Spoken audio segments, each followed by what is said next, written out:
voted? I don't think so. Councillors, have you all voted to accept Councillor Seath and the Mayor to the meeting electronically? I haven't got the total count up on my screen. Yes, that item has been moved. Okay. Let the record show that Mayor Aiken and Councillor Seath have been authorised by the Council to attend the ordinary Council meeting by electronic means in accordance with the details assigned in the request form submitted on the 18th of June 2026 and the 23rd of June 2026. Mayor Aiken, you will now make your declaration prior to participating in the confidential part of the meeting. Can you please read your declaration? In accordance with section 14CA5, I, Linda Aitken, declare that I can maintain confidentiality whilst attending the closed part of this council meeting electronically. Thank you, Mayor Aiken. And can you just maybe pause your, not pause, but mute your microphone as we can hear you quite loudly. Councillor Seath, can you please read your declaration? In accordance with section 14CA in brackets 5, I, Mansef, declare that I can maintain confidentiality whilst attending this council meeting electronically. Okay, thank you, councillors. You are now on the meeting live, and just be mindful of your microphone volume. Moving on, item 2, apologies and leave of absence. The only leave of absence currently is Councillor Moore. She's still on parental leave. Councillors, do we have any other requests for leave of absence? Okay, we'll move on to item 3, which is public question time and statement time.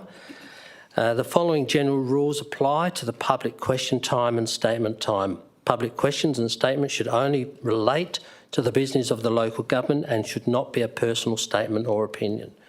Only questions relating to matters affecting the local government will be considered at a council meeting, and only questions that relate to the purpose of the meeting will be considered at a special council meeting.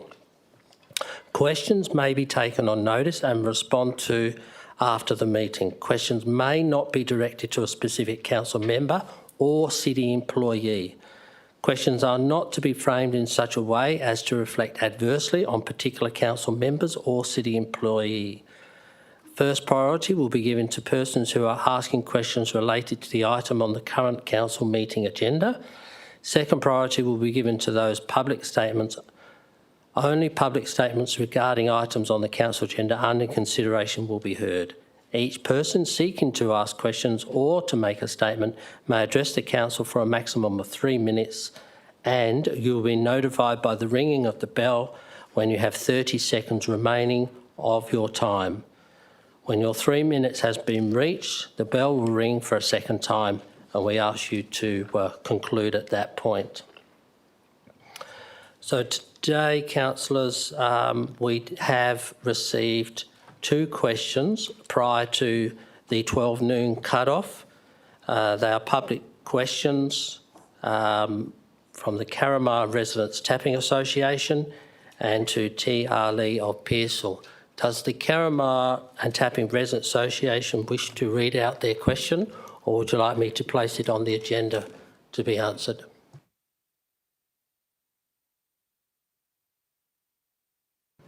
Just table it. Okay, so that will be tabled. T.R. Lee of Pearsall, are you in the gallery? If not, Mr. R. Lee, your questions will be tabled and answered in the minutes in the normal process. The below questions were also received, but after the 12 noon Monday response time and responded by the Director. The responses have been taken on notice, and a response will be included in the ordinary council meeting minutes within the next 10 days. There's a question, PQ030626 from C. Richter of Carramar, PQ040626 Mr. Cacob of Tapping, PQ050626 S. Green of Alexander Heights, and PQ060626 Carramar and Tapping Residents Association.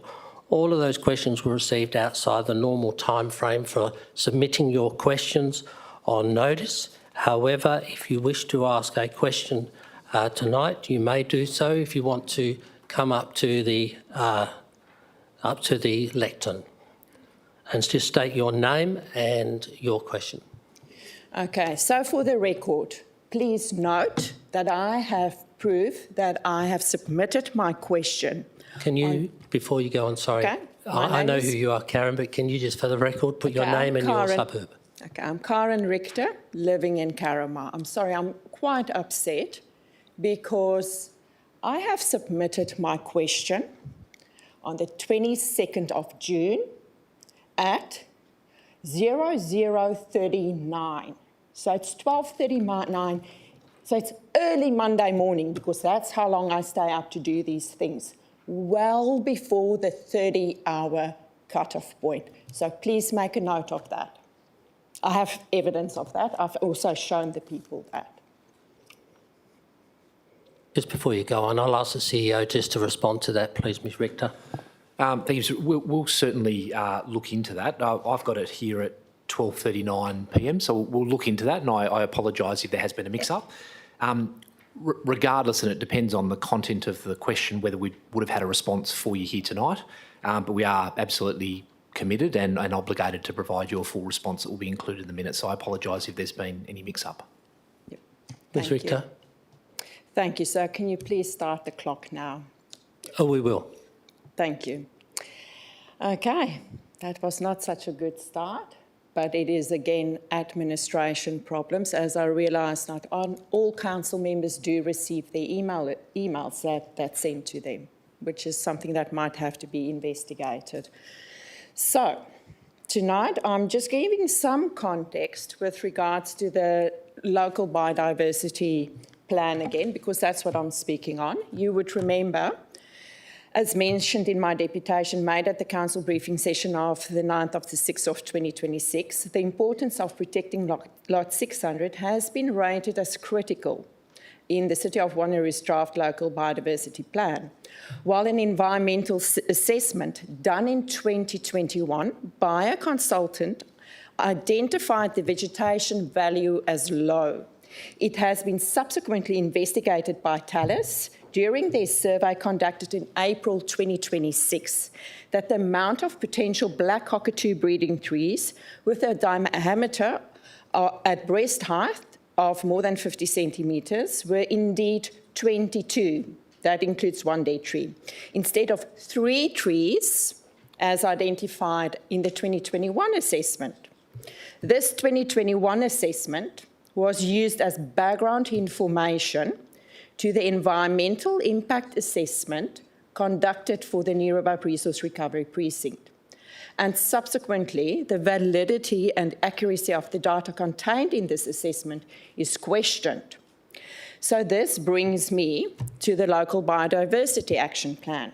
Some of the actions are: strengthen and formalise internal procedures and processes for environmental and sustainability consultation for planning and city-managed projects, as well as collaboration between service units with environmental and sustainability teams. Engage environment and sustainability officers in early and subsequent stages of all city-managed asset planning, development and delivery. Another one, prioritise and implement actions identified in the City of Wanneroo Black Cockatoo Action Plan, including habitat protection, restoration, monitoring, community education, and the delivery and maintenance of a network of watering stations to support the long-term viability. And then there's also identify and manage uncontrolled access and rehabilitate key areas as required. So there's numerous others more. So I've got one question. Exactly how are the City of Wanneroo going to implement the actions identified in the local biodiversity plan, specifically those that I've mentioned, that it is not just another plan on paper, but indeed actively managed? Thank you, Ms Richter. Biodiversity plan is Director Lee. Would you like to answer part of that question, if not take it on notice? Thank you, Deputy Mayor. Through you, as the CEO alluded to, there will be a written response provided, but in short, I can say that certainly at the stage of the process where the draft local biodiversity plan is at the moment, we're seeking council's support to advertise that plan. It'll obviously, if it passes this evening, be subject to a community consultation period, and we'll bring it back to council thereafter for final adoption. If adopted, that's when we can really start to implement that plan, and without being able to go into specifics this evening, quite a number of the actions are complex in nature, and some of the projects do need to be further developed and evolved as we move through the delivery of the plan. So we'll determine, as city officers, we'll determine prioritisation, implementation and resourcing of the actions in consultation with council where additional budget or resourcing is required, so that we can respond to those, the actions that are outlined in the draft plan. Thank you, Thank you. Director Lee. Thank you very much, Ms Richter. Was there any other questions from the gallery from the other residents? If you'd like to come forth and state your name and suburb and your question.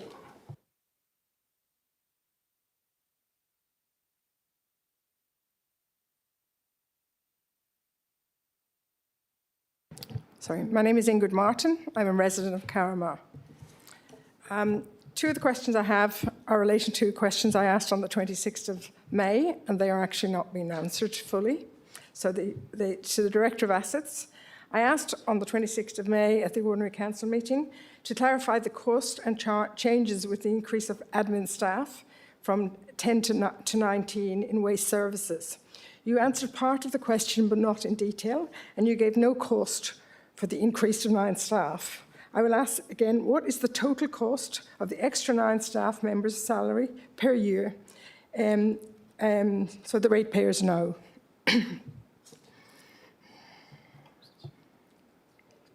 Thank you, Ms Martin. Director Singh. Thank you, Deputy Mayor. Look, I'll take that question on notice and will provide the information in the council minutes. Thank you. So again, you confirmed in your answer to another question at the meeting that administration prepared the NRRP master plan using data from 2020, which was provided to consultants to support its development. The master plan took 12 months to complete, that's what you said. When did the master plan come back to you from the consultants? Was that 21 or 22? Director Singh. Thank you, Mayor. Deputy Mayor, I'll confirm that as well in the council minutes. Ms Martin. And the other one, you advised the Waste Management Advisory Committee meeting on the 11th of May that the data provided pre-January 20, February 24 was gathered loosely and ad hoc. Have you revisited that data provided to the consultants so that extra staff can more accurately estimate the tonnage? Just a simple yes or no will answer. Director Singh. Thank you, Deputy Mayor. The data we provided to our consultants to prepare the master plan is the same one we submitted to Department of Water and Environmental Regulation, but I'll check the dates and include that in the council minutes. So can I just clarify that the data submitted to both the consultants and DWAR is the 2020, which is not accurate, not really accurate data? I think Director Singh was going to take that on notice and answer. So, fourth question is the waste transfer station in Wangara for the use of the City of Wanneroo only? Director Singh. Thank you, Deputy Mayor. At this stage, we have started to run some test operations there for the City of Wanneroo. Thank you. Has the city engaged with the Wodjuk Corporation regarding the NRRP and the biodiversity draft plan? Just yes or no will be fine. What was the corporation, sorry? The Wodjuk Corporation. Director Singh. Yeah, thank you, Deputy Mayor. I think part of this question was raised before, not exactly the same terms, but similar question was asked As part of community engagement, we opened community engagement to everyone, but there was a specific request made for us to contact two residents. We've been trying to contact them regarding Watcher Corporation. I'll check that whether they were consulted or not. Yeah, I have now asked 3 times the same question and get the same answer. Is that your questions? No. Given that Loch 600 is identified as a critical biodiversity hotspot and should be preserved for future generations and cultural significance, will the council now consider plans to build a waste facility on that land should be abandoned? Director Lee, biodiversity is your program. Thank you, Deputy Mayor. Through you. The draft local biodiversity plan does identify lot 600 as a priority 1 rated area. This was determined as it contains remnant vegetation that forms part of the Karrakatta Central South Vegetation Complex, and it also has been identified as having some significance for the Carnaby and Forest red-tailed black cockatoos. What the draft local biodiversity plan doesn't do or take into consideration, because it is that more macro plan, is the quality of vegetation on each individual site, and that would be subject to an individual site assessment as part of any planning or development process, and my understanding that is being taken into account as part of the NRRP project. All right. Ms Martin? In the interest of good governance and best business practice, has the CEO implemented a procedure of accurate attendance record keeping for all meetings with developers, regardless of when and where the meeting occurs? CEO? Thank you for the question. The city doesn't keep an active register. I know that some local governments in Western Australia have implemented registers, but it's not a process that's applied here at the city. We do from time to time receive questions from the community or elected members regarding attendance at events, and we're always more than happy to provide those details should they be required. So is that a no? We don't have one, no. You don't have one, and you're not intending to have one? Any further questions? Yeah, just Ms. one Martin? last one. Residents of Carramar want to know what the council are going to do about the increased in antisocial and alleged threatening behaviour at Carramar Shopping Centre. I will refer that to Ms Thrushen.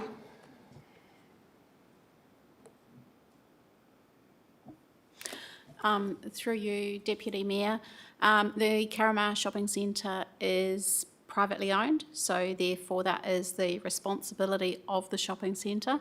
However, we do have our rangers who do carry out sporadic patrols in the area. Okay, thank you. Thank you. Is there any other questions from the gallery?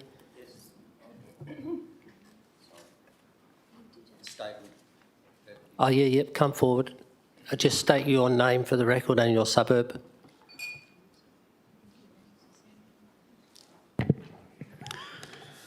Good evening, councillors, staff, CEO. Michael Kyrcob, Tandara Fairway Tapping. Please, before my time starts, Mr Deputy Mayor, I'd like my statement only reproduced in full with no changes to wording or the intent permitted or approved. If we could start my time now. Councillors, please consider not approving your minutes tonight. My public question has been manipulated in the minutes to deflect from the backdating of the NRRP final report version 2.3 issued on the 6th of December 24, but backdated to the 21st of November 24. There's also a glaring date typo. My questions were complete, in writing and correctly worded by myself. I submitted them and I have the receipt from the 23rd of May. The questions in writing publication available at the front desk has my questions correct. But by the time they'd passed over the Director of Assets desk for answers, the wording was changed. They remain largely unanswered. I've watched this council approve incorrect minutes before, and I've watched the public and councillor questions be diverted and manipulated. The community petitioned for an independent investigation into the NRRP at the AGM, only to be refused by the same director. Not this time, please, councillors. The May 26 minutes must be corrected to show my questions fully and completely. My review of the City's Code of Conduct, integrity framework and the conflict procedures reveals systemic failures. Ignored advice, ratepayer-funded consultant advice unheeded. Flawed buffers. The director cites a 1.8 kilometre buffer under clause 4.41 of the guidance paper 3, but ignores 4.4.2, which states, when a separation under consideration is less than that in the table, 5 kilometres, it is recommended that a new project does not proceed in the absence of a site-specific investigation and a report demonstrating that the separation distance will meet the acceptability criteria and that enforcement management techniques will be applied to ensure an appropriate environmental outcome. I don't think that's been done, councillors, and I'm wondering why this clause 4.42 doesn't get repeated the same as 4.4.1 by the director. Environmental oversights. Failure to assess the precinct forced an EPA Section 38 referral. Cockatoo reports are inadequate. The site sits on karst formations, a biodiversity hotspot with severe cumulative waste impacts in Nirruba. Governance issues. Select members are interfering in administration, and community engagement agenda item that becomes a stage 1 approval for the NRRP when consultation has only been done on a master plan complete that included a waste to energy incinerator. Look at the admissions downplayed in answers to my questions 10 and 11, councillors. The Minister for Local Government's now looking at this council, and we do not want your this, time do we, has councillors? expired. Can you please finish? Thank you. Thank you. Thank you, councillors. Please don't. Okay, councillors, we'll move on to item 4, confirmation of minutes.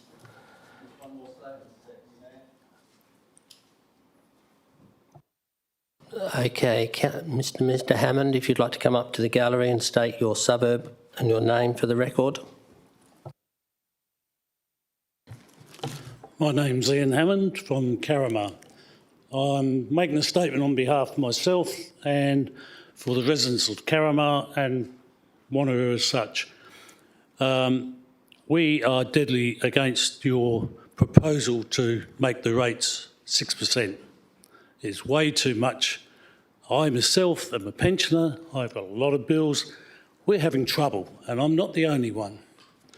Now, the top bit, we've got people that have tried to contact you. They can't get on the website, and we have got like 26 statements that we can forward to you on an email from other concerned residents. And to top that off, we set out a petition just over a week ago, and we have received 78 signatures on that in a week. If we'd had a bit more time, we could have got a lot more. So some of the things on there is to scrap the proposed 6% rate increase immediately, cap any future rating adjustments at or below the CPI, and conduct an independent audit of council spending to identify and implement internal efficiencies, cost reductions and savings before seeking additional revenue from ratepayers. There's a few other things on there, and I'll leave this for you guys to read as you wish. Thank you. Thank you, Mr. Hammond. If you would like to leave it on the table, we'll have one of our staff take that for you. Is there any other people in the gallery that wish to ask a question? Thank you. Councillor Smith.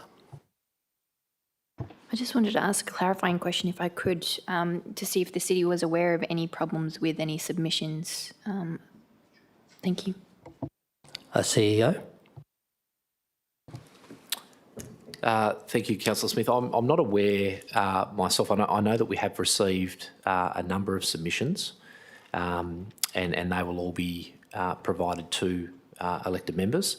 But I might just refer to the Director, Corporate Performance and Strategy to see if there's been any issues that she's aware of. Thank you, and through you, Deputy Mayor. So when this was first raised, we did take a look at how the submissions were coming through, and they were coming through as per normal, and we conducted a test and the submission went through successfully. But if we're getting further reports of submissions not coming through, we can certainly look into that further, see if we can do any further testing.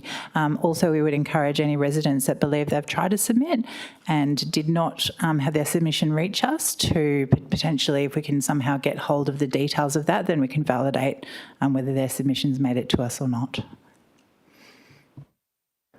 Councillor Bedworth.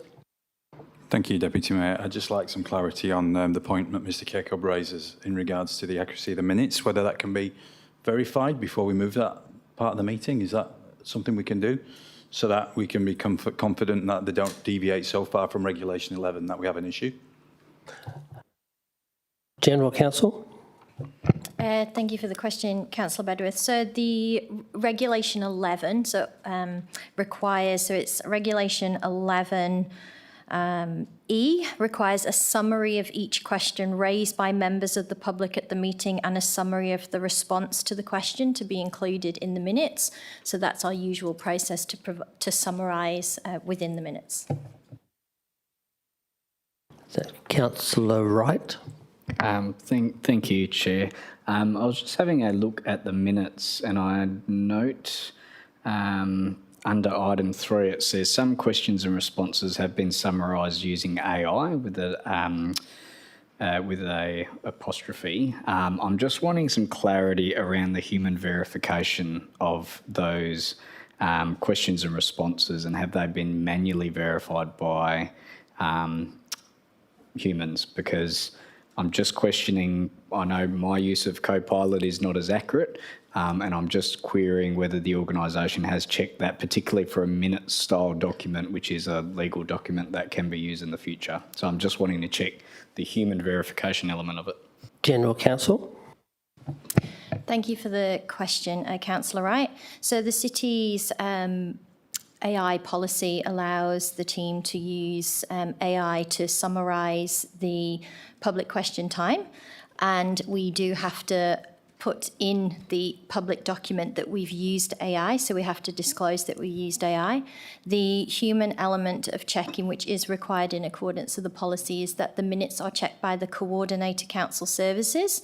They're then checked by the manager, corporate governance and council services, and then they're signed off by the CEO as the three-stage process. Councillor Wright. Thanks, Chair. Just in supplementary Is this just a clarification on the question asked? On the response that was just provided. Can I confirm, is that a council policy? And if not, why not? General Counsel. Thank you for the question, Councillor Wright. So it's not a council policy, it's a corporate policy because it's an operational document that's approved through the city's executive. Councillor Rowe. Thank you, Deputy Mayor. Similar question on the same topic. Given that council is required to vote on the veracity and the assurance of the minutes, were elected members notified that artificial intelligence was going to be used for that purpose beyond the disclaimer that's in the minutes tonight? General Counsel. Thank you for the question, Councillor Rowe. I've verified with the team and no, there wasn't a notification to council members. Thank you, councillors. Now we've got that clarified, we'll move on to the item 4, which is the confirmation of minutes. The minutes are held on the 26th of May of 2026. We need a mover and a seconder. So who's going to move and who's going to second?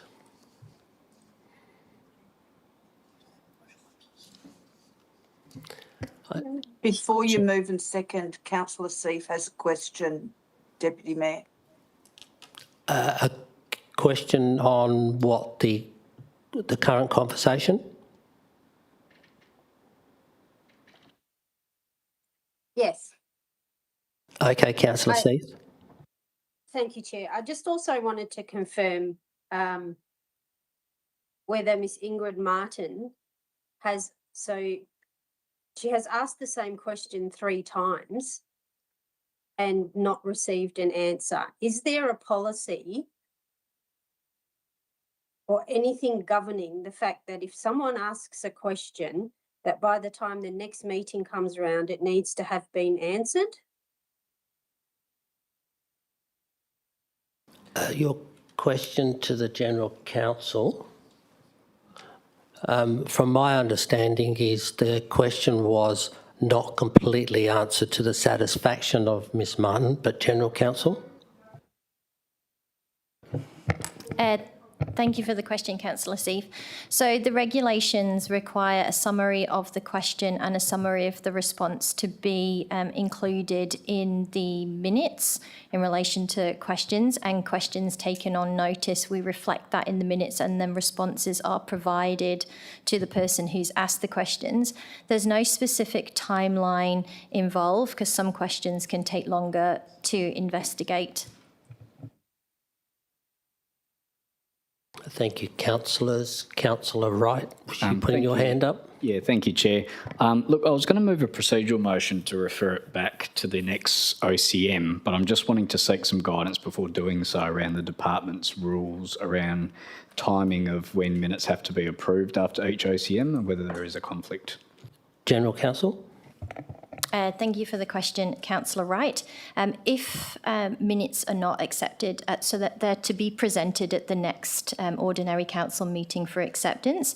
If they're not accepted and they're referred back, we do have to report that through to the department and then it's also reportable through the compliance audit return. And then we just have to document the process that we've taken, the reason why they were deferred, and then the process we took to actually undertake correction of those minutes and then re-present them. So there's two things we have to do. Obviously, we do that process.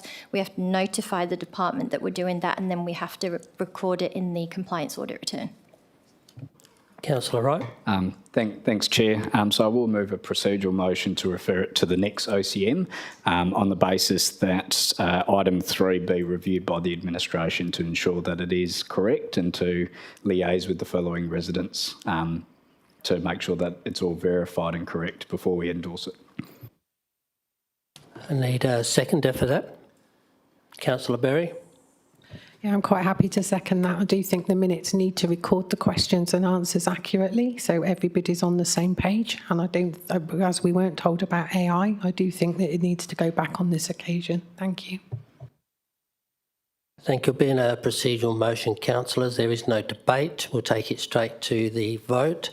And if we can have the vote put up. Also, the councillors in Canberra, if you can also do your support for or against a thumb. Okay.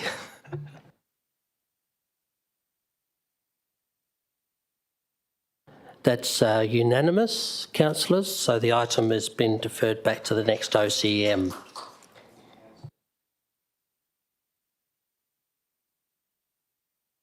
Okay, item 5, announcements by the Deputy Mayor for this item.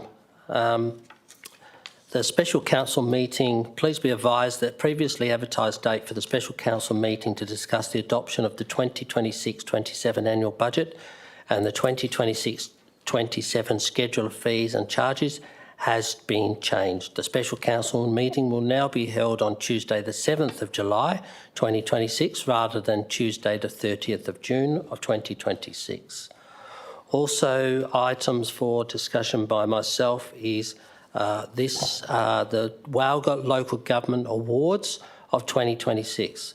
And it's very pleasing, councillors, that we have some good positive news from the Walga Local Government Awards, where Mayor Linda Aiken, Councillor Jackie Huntley and the Project Director Mark Dixon received merit awards in recognition of their outstanding service to the local government sector. Mayor Aiken has been a member of the Wanneroo Council since 2013, serving as a councillor for the North Coastal Ward, the North Ward, before being re-elected in 2017 to represent the North East Ward. She was then elected to Mayor of the city in 2022. A passionate and wildlife advocate is Councillor Huntley. Is currently in her second term as a Central East Ward councillor. And while Mr Dixon is a long-serving Director in Planning Sustainability in the City before stepping down earlier this year to take on a different role, these awards acknowledge the trio's dedication, leadership and significant contributions that they made to the local government sector and also to our community. And I'd like to extend my personal congratulations to those three worthy winners. Thank you, councillors. Bravo.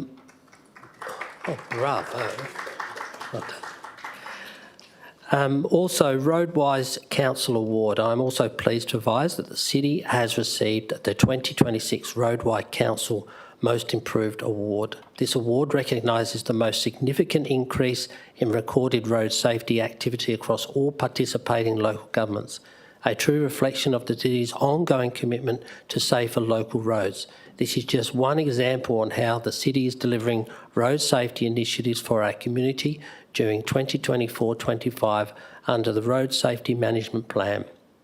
It reflects the collaboration across the organisation and shows our continued focus on improving safety outcomes through strategic planning, education and partnerships. I'd like to acknowledge and thank Council and the City's Roadwise Advisory Group and the staff for the ongoing efforts. And we'd like to thank Ian Barker, who's here tonight, to actually accept that award. But before you come up, Ian, I want to also announce that we've received the Community Facility of the Year Award. In more good news for the City, the Dordat Kick-Up Library and Youth Innovation Hub was named Community Facility of the Year at the 2026 Parks and Leisure Australia WA Excellence Awards. The prestigious award recognises excellence in the planning, design, delivery and operation of community facilities, celebrating projects that deliver outstanding outcomes for their communities. Dordat Kip-Up was selected for its innovative approach, high quality design, strong community focus and a positive impact in having within the City of Wanneroo. Since opening last year, the facility has been embraced by the residents of all ages and continues to attract a strong patronage and participation. The award acknowledges not only the quality of the facility itself, but also the success in creating a welcoming and accessible space for people of all ages and abilities. Turn the page. The achievement is a testament to the dedication, collaboration and commitment to Council and the City staff and all the stakeholders that were involved in delivering the exceptional facility. And accepting that award tonight is Harminder Singh. And we will just do a quick photo in front of the screen.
And there will be some more awards next month. Okay.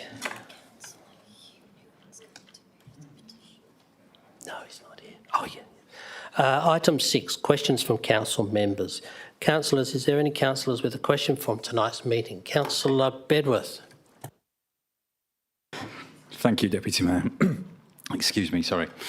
Just one question from me, and that's pertaining to submissions regarding rates that we're currently waiting on from community members. Can it be confirmed for council whether such submissions, once received and regardless of quantity, would be submitted to councillors in full, or will we be receiving a summary / attenuated version of those submissions? Thanks. CEO. Thank you, Deputy Mayor. Thanks for the question, Councillor Bedworth. Within the council report, there will be a summary of the responses received for public consumption. We are settling the agenda tomorrow when we'll confirm final numbers, but at this point in time, it's our aim to provide councillors with every submission. That will be a confidential attachment, or we put on the hub so that you have that background data and information to refer to. Councillor Rowe. Thank you, Deputy Mayor. Can I ask the City to investigate and report back to Council why not all Council members received Ms Richter's email over the weekend? I received a text message from Ms Richter with proof that it was sent to all elected members with our correct email address, and I have checked all of my emails, my deleted inbox and my spam box, and I spoke to a couple of elected members over dinner tonight who have not received it either. So I thank the member of the public for contacting us via text message, but I would really like to know from the City why, when members of the public are using our email addresses, it's not being received. CEO. Thank you, Deputy Mayor. We'll certainly look into that, Councillor Rowe. I don't have an answer for you tonight, but we'll certainly look into that and report back to Council. Councillor Wright. Thank you, Chair. I didn't intend on asking any questions, but I do have one, just going back to the AI matter, because I am quite concerned with the responses received from the administration. Can I seek some clarity as to why Council does not have an AI policy in regards to Council's function setting risk appetite?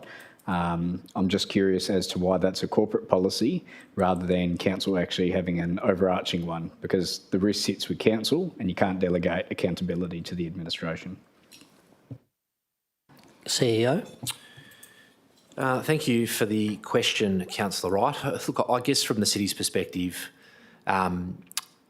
a lot of the emergence of AI, and it's relatively new. I mean, it's not brand new, but certainly the prevalence within the organisation has grown significantly over the last 12 or 18 months.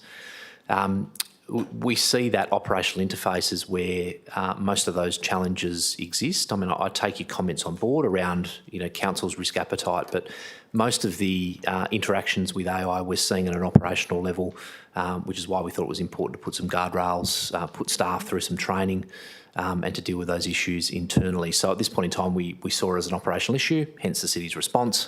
Happy to take your questions on board and reflect on that, sit down with the General Counsel to see whether we need something at a higher level. But at this point in time, we thought we had the controls at an appropriate level, just to make sure that staff are using it in a safe way, that the City's corporate information isn't being uploaded to any random AI platform. And obviously we use the Copilot system here at the City, which is part of our Microsoft subscription and contains everything within our environment. So we thought it was important to get those controls in place, but I'm certainly happy to take that feedback on board. Councillor Berry. Thank you. I've got a few questions, as normal, sorry. So last month, I asked for clarification regarding the timeline to assess additional measures to be taken along the boardwalk at Mindari. Again, my question relating to AS 03-0326. So this was March. And Council requested admin to investigate and implement further suitable measures to assist in reducing or addressing ongoing antisocial behaviour along the boardwalk. That was what we recommended to do. My question was answered in the minutes, and it says the response from Director Community in place, we can provide an update of the investigation of the signage and lighting and other measures at the next Community Safety Working Group on the 20th of August, which does have members of Council and key stakeholders. This was brought to us as a petition last June. That would be over a year, and not one of the single residents that signed that petition is in the group. So can I ask again when the residents that presented the petition can actually get an answer to the resolution this council made in March 26, please?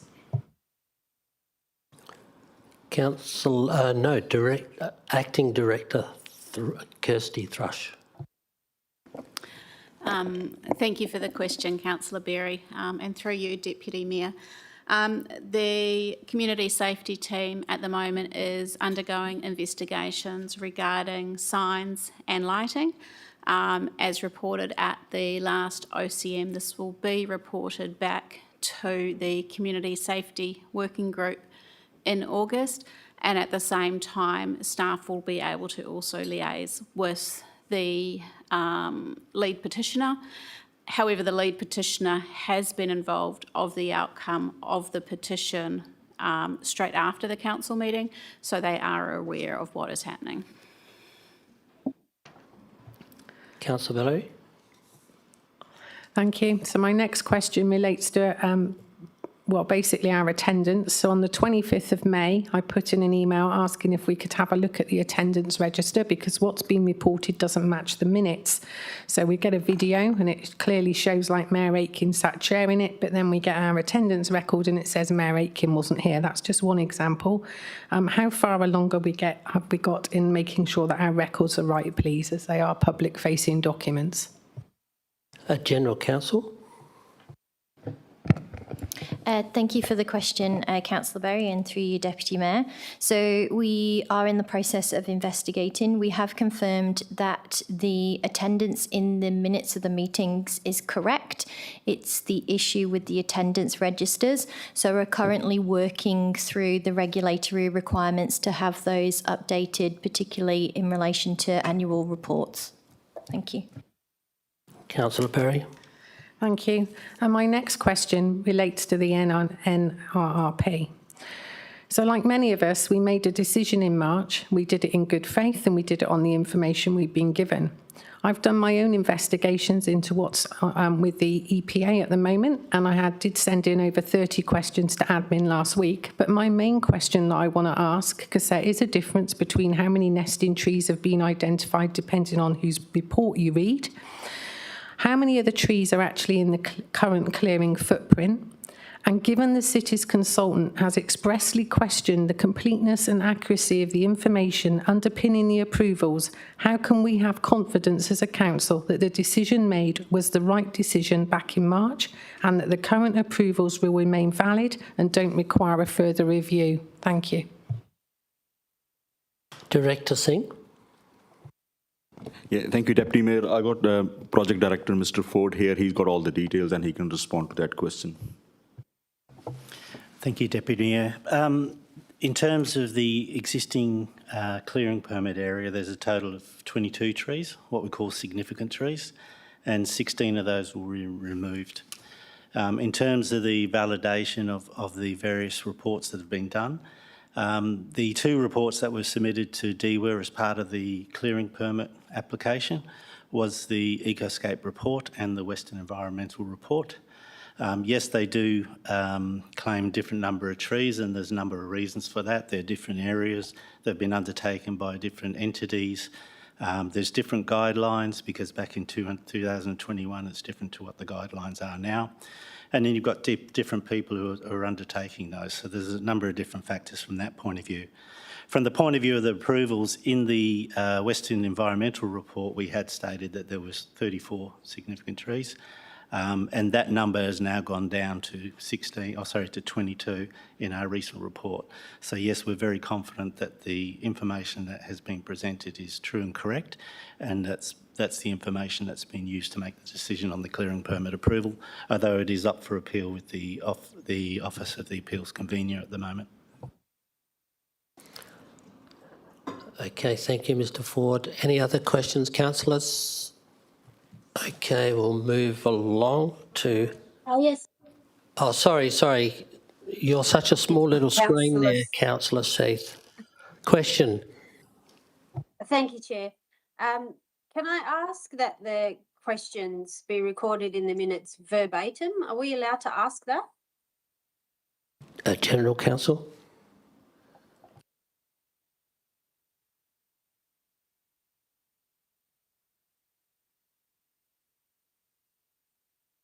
Councillor Seath, are you referring to councillors' questions? No, residents' questions. So I'm referring to Mr. Kyakob's question regarding the version tracking of the document, TALIS report. in particular? Okay, so I'll pass you on to the CEO. Thank you, Councillor Seif. Look, I probably don't want to provide a definitive answer tonight. If it's possible, I think the administration will go away and look at our current process, look at the suggestion in terms of recording things verbatim, just to also have a look at what the resourcing implications are going to be. We're obviously working to the Act and regulations as our guidance at the moment. So if I could just take that on notice and go away and do a bit of work and maybe come back to elected members, that'd be appreciated. Councillor Seith. So just further to something Councillor Wright was talking about, where council are the ones who, you know, we carry the burden of risk and we carry the responsibility here. And I personally don't feel comfortable making a decision when things are being summarised and I'm not being giving residents questions verbatim with the answers. But my next question is there a section of the Act at all that speaks to the length of time administration have to respond to someone's question? And what would be deemed reasonable? CEO. Thank you, Councillor Seif, for the question. What the Act of Regulation state is that if a question is asked at a council meeting, then the response is to be provided in the minutes. Now, the minutes have to be produced. I'm looking at the General Counsel. I think it's 10 business days. Is that correct? So that would be your time frame. You know, administratively, I'll be the first to put my hand up and say, you know, sometimes we don't get our responses, you know, exactly right. And sometimes that can be the way that the question's phrased, the intent of the resident. So there are a number of things that also come into play. The best thing that if a resident doesn't feel as though their question's been answered adequately is to just let us know. You know, at the end of the day, we'll do our best to answer those questions in a timely manner and go from there. Councillor Seith. Last one. Thank you for the answer, CEO.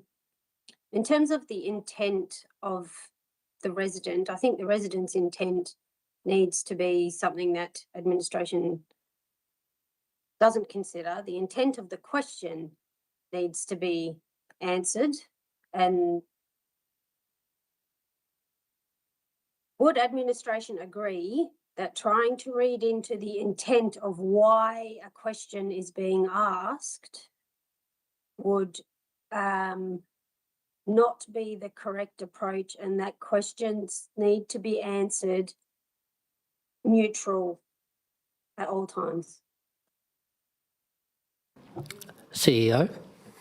I'll do my best to answer that, Councillor Seif. Look, as someone who's been doing this for a long time, I typically just try and respond to the question that's been asked. Often you don't know what the intent of the person is that's asking the question. Sometimes you have no idea. So the question's asked, we do our best to respond to that. If the response is incomplete or the resident doesn't feel as though their question's been adequately responded to, then the city's always more than open to go back and revisit and provide any additional information that might be required.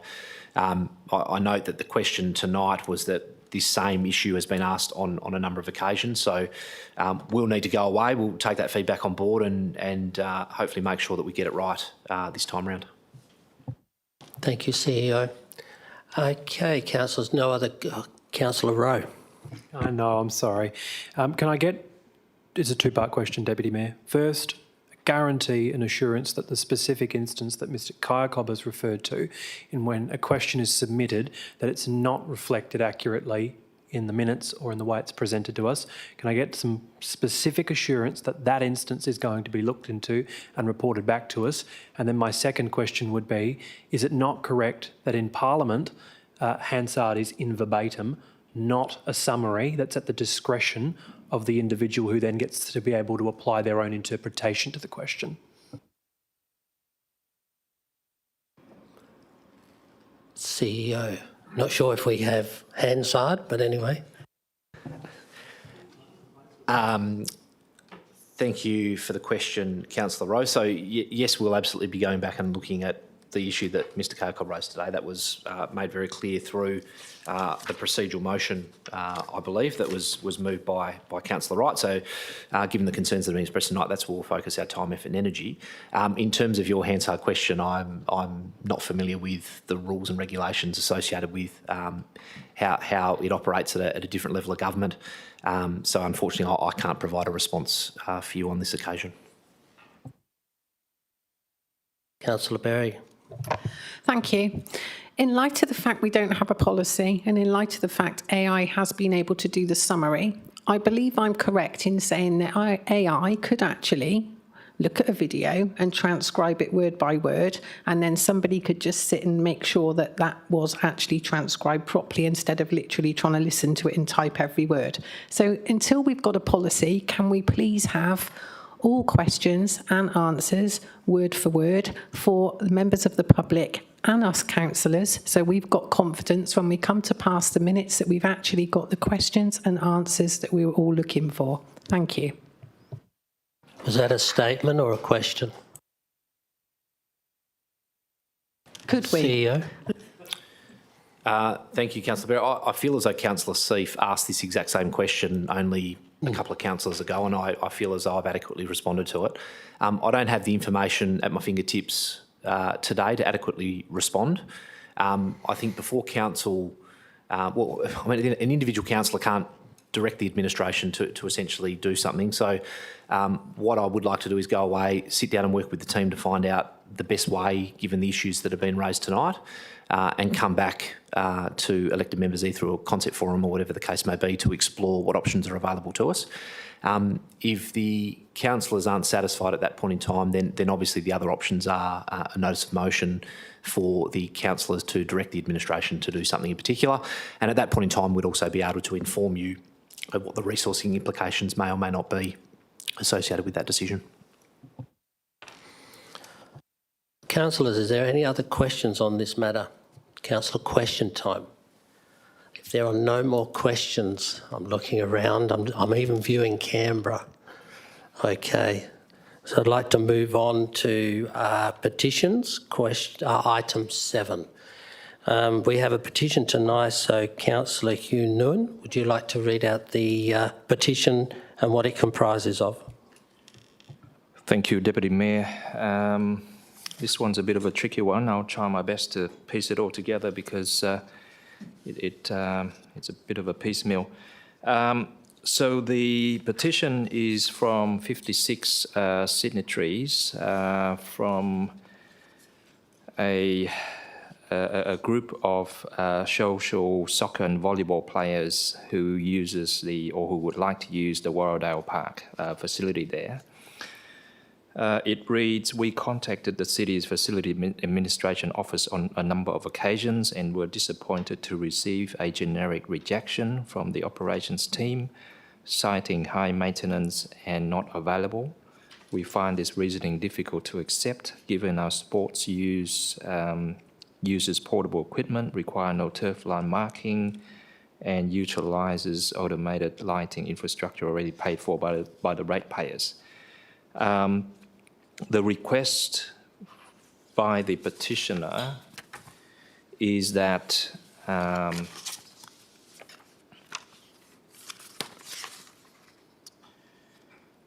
city render assistance to secure formal ground and lighting access on Fridays and Saturdays from 5:30 p.m. to 9 o'clock to 9 p.m. And there are 3 points which I believe administration should take note. A, to overturn operational denial, review and overrule the administrative high maintenance refusal to permit non-club community access to the facility. B, to establish scheduled lights activation, implement an official recurring booking allotment granting automated floodlight activation on Fridays and Saturdays from 5:30 p.m. to 9 p.m. for multi-sport community use. And C, to facilitate executive consultation i.e. to schedule a structured brief between City Facility Officers, Southwest Ward elected representatives and principal community organisers to institutionalise a transparent and long-term framework for the use by this group. So that's essentially what the petition says, and I'd like to table that. Thank you. So you're moving that item, Councillor? Okay. Seconder, Councillor Seith, are you going to second that petition? Councillor Seith is seconding the petition. All those in support, please cast your vote.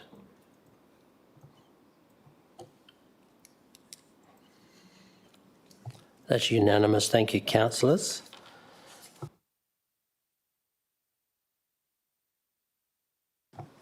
Okay, as per the report, we have an update on petitions UPO 10626, which is to investigate the property at 20 Dandenong Way in Alexander Heights, which was presented by Councillor Seith. It's obviously as in the report. Request the City of Wanneroo Council undertake active and lawful investigation action to ascertain whether the owner of property of 20 Dandenong Way, Alexander Heights, is properly using the property and allowing it to be in a useful and in lawful, peaceful and safe manner. B, submit to the City of Wanneroo Council, being the responsible authority of this local government area, has a duty to the residents of the street and the ratepayers that elected and local council government to ensure the owner of the property takes reasonable steps and measure to maintain the public neighbourhood peace and security when they allow the property to be used and enjoyed in such manner. The CRM was also created. Also, petition UPO 20626, request for the change of alignment of the 132 kV Western Power Lines, Wangara Substation, Nirabup Terminal project. So both of those are in our reports for tabling. And now we go to item 8, reports. Council members, as outlined under... Oh, no, but I'm not doing that. I wasn't going to do en bloc. I'm going to just move through the agenda, councillors. Thank you. Okay, so we'll move on to approval services, PSO 20626. Can I have a mover and a seconder? Did I see your hand, Councillor Parker? Thank you. Oh, sorry. Sorry. I jumped one, but I'll still take your hand, Councillor Barker. I need a seconder also. This is for PSO 10626, which is the draft local biodiversity plan of 2026-2030. And this is obviously for council to send this out for consent so we can receive petitions from any interested member of the rate base and ratepayers and also any other organisations that wish to participate. Can I have a seconder for that item? Councillor Huntley. Councillor Parker, do you wish to say anything on this item? Nothing further to add, and I look forward to the comeback. Thank you. Councillor Huntley, as the seconder, do you wish to speak? No, thank you, Deputy Mayor. Are there any questions on this item, councillors? If there are no questions on this item, I will put this item to be voted on. All those in support?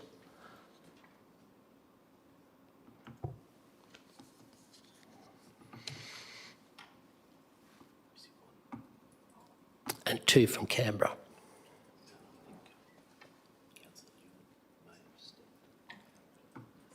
Sorry, Councillor Nguyen has left the room, so that's why we only have 12.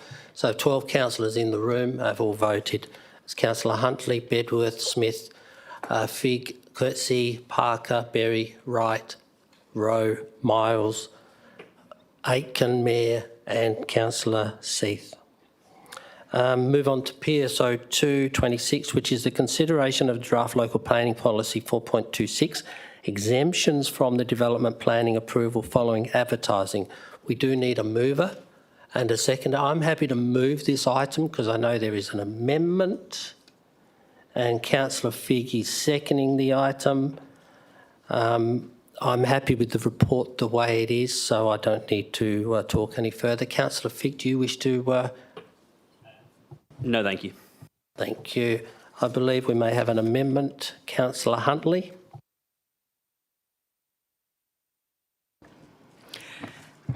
Councillor Huntley, who's your seconder? My seconder is Councillor Wright. Thank you. Councillor Wright is the seconding for your amendment.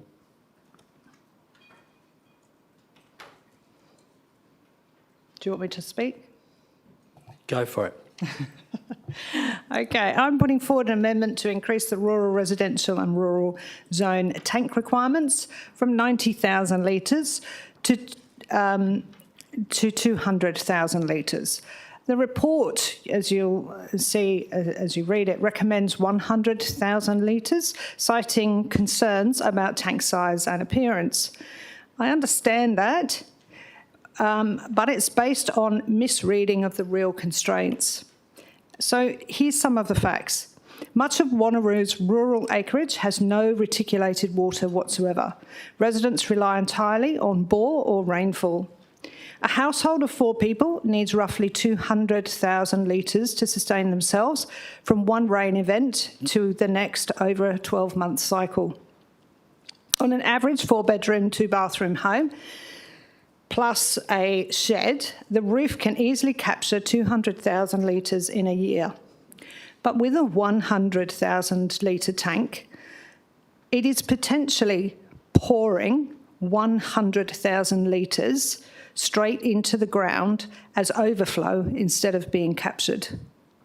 That's a waste of resource, especially when water is at premium. It's wasted money as well, because when residents run dry later in the year, they're forced to pay for water to be carted in. The size concern, yes, tanks are large, but they're governed by one thing, and that's the height of the house. The height of your house and your gutters enable the installation of the tank because it creates what's known as a vacuum, and that's how it works. It doesn't work if it's too high above a house. So the home height and the land geometry and the roof gutter geometry as well, and it's not by arbitrary restrictions that creates a tank to fill or not. So you'll see most average tank heights are 2.2 because we're single-storey homes, but the footprint can be as small as 8 metres. You can squash these tanks in if the house is built on a hill. The tank then can be higher and the footprint smaller. So the control of height is already protected by DPS2 and already sets the standards for the building and structure placement anyway. There's also another argument. It's a resilience argument. And we saw this during the Marinjanup fires when emergency firefighters drew down rural bores heavily to prevent peat reignition. Local properties' bore water dried up and residents couldn't refill their tanks and had no water at all if they were on bore alone. The state government had to fund water trucks to deliver supplies to these properties at huge cost, even though we're right in the heart of a city. A 200,000 litre rainwater tank provides a buffer against this, whether it's drought, bore depletion, or an emergency drawdown. But there's a broader point, and I really want to make this clear. Council is committed to water-wise principles, and we have just been looking at the local biodiversity plan, which will encourage residents and this council to improve planting greener areas and tree canopy. A 200,000 litre tank lets rural residents actually maintain greener gardens and land cooling with increased canopy throughout the year using their own natural resources at no cost. And when properties stay greener through the summer, they provide food and water for landlocked wildlife during the critical drought months. That strengthens the whole local ecosystem, supporting both our sustainability goals and the wildlife that depends on this landscape. The amendment is straightforward. Make the tank requirement realistic for people actually living on unserviced acreage. 200,000 litres is not excessive. It's the minimum needed for a 4-person household to be self-sufficient on rainfall alone. It supports the Council's environmental commitments, lessens spore drawdown, and strengthens our pocket landscapes for wildlife. It also sets a benchmark for other councils to follow. I commend this amendment to the Council, and I hope, like administration's amendment comments, you will support it too. Thank you. Thank you, Councillor Huntley. Councillor Wright, do you wish to add anything to that? Thank you, Chair. Just other than to add that the administration comment highlights that there is no unreasonable or amenity negative planning outcome. So I think as a council we should be aiming for cutting red tape, and all of the points that Councillor Huntley has addressed I think cover why that it's a reasonable amendment. Thank you, Chair. Thank you, Councillor Huntley. Is there any questions to Councillor Huntley's question? Councillor Figg. Yes, thank you, Deputy Mayor. Just as a curiosity, what would give cause to the city to deny, a 199,000 litre tank? Director Lee. Thank you. Through you, Deputy Mayor. I think trying to respond to a hypothetical, it would likely come down to an amenity impact, and so that amenity impact could take any form. It could be the proximity of the tank relative to the adjoining property, or as it's viewed from a public area. It could be the scale or size of it. But as I said, trying to think in the hypothetical, I think that would largely be a reason why we would consider not supporting a water tank. Speaking with the Manager of Approval Services earlier today, neither of us could recall an instance where we have refused a water tank. But as I said, the intent behind this policy, it's not to ban water tanks of a certain size. It's actually quite the opposite. It is an intent to remove red tape and exempt water tanks of certain sizes from having to come through a planning process. We recommended that be 100,000. The amendment is considering 200,000.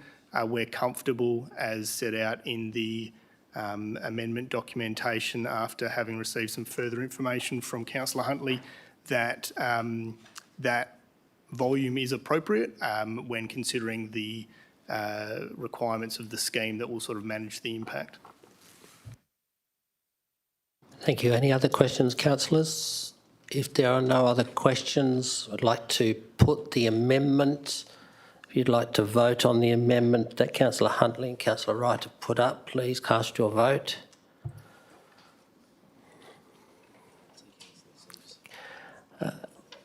Yes.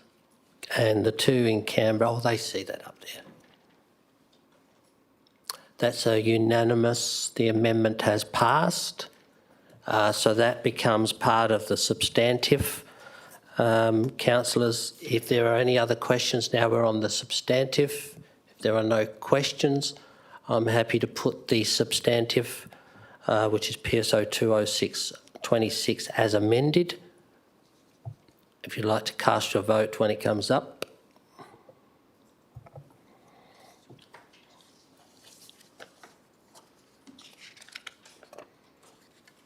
Oh, no, we need two more. Who hasn't voted? Oh, sorry. Don't giggle over there. Okay, so we now have 12. Thank you, councillors. That has been passed unanimously. Now we move on to assets ASO 10626, which is the draft active transport plan 2026-27 to Deputy Mayor. 2030-31. Sorry, Councillor Smith. Thank you. May I try to move a procedural motion? 7.1G, which is that a ruling by the presiding person be disagreed with in regard to not doing en bloc. Sorry, what was that again? So the procedural motion is 7.1G, that the ruling by the presiding person be disagreed with in regards to not doing en bloc. Is that possible? You're the one that's moving the procedural motion, Councillor Smith, but I would probably suggest that by the time you finish that, we'd probably almost be finished through the agenda. So if you have a seconder, we can bring that to the floor.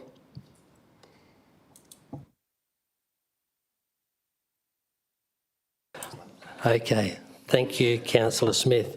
Assets, ASO 10626, the Draft Active Transport Plan of 2026-27 to 2030-31.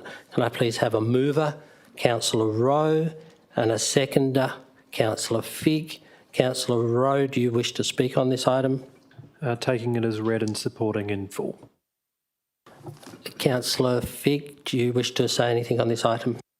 Very briefly, Deputy Mayor, I am a huge fan of how it's all set out. The only thing that I'd add is that I hope that we can do our very, very best to try and complete probably a higher percentage than we got completed from the last plan, just to make sure that we're delivering for our residents across the district. Is there any questions on this item, councillors? If there is no questions on this item, I'd like to put this item to the vote. All those in support, please cast your vote.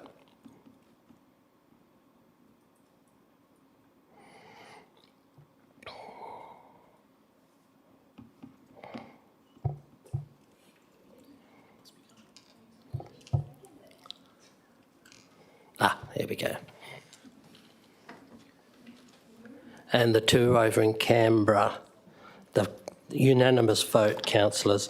Move on to ASO 20626, which is the underground of overhead power within the city of Wanneroo. It has been requested, councillors, that this particular item we do the vote as item 1 and 2 will be voted on first, and item 3 will be voted on secondly, as Councillor Berry has withdrawn her amendment. Thank you, Councillor Berry. I need a mover, Councillor Rowe, and I need a seconder for this item, Councillor Bedworth. Councillor Rowe, would you like to speak on this item? Thank you, Deputy Mayor. I will be brief. I am grateful that the alternative has been withdrawn and that the motion be split. When the initial motion on notice was brought before Council, it was around advocating on behalf of our residents in established suburbs who are experiencing significant trouble and challenge as a result of frequent power outages. It spoke strongly and has been the subject of further conversations at Walga about the existing challenges with that TUP and RUP program.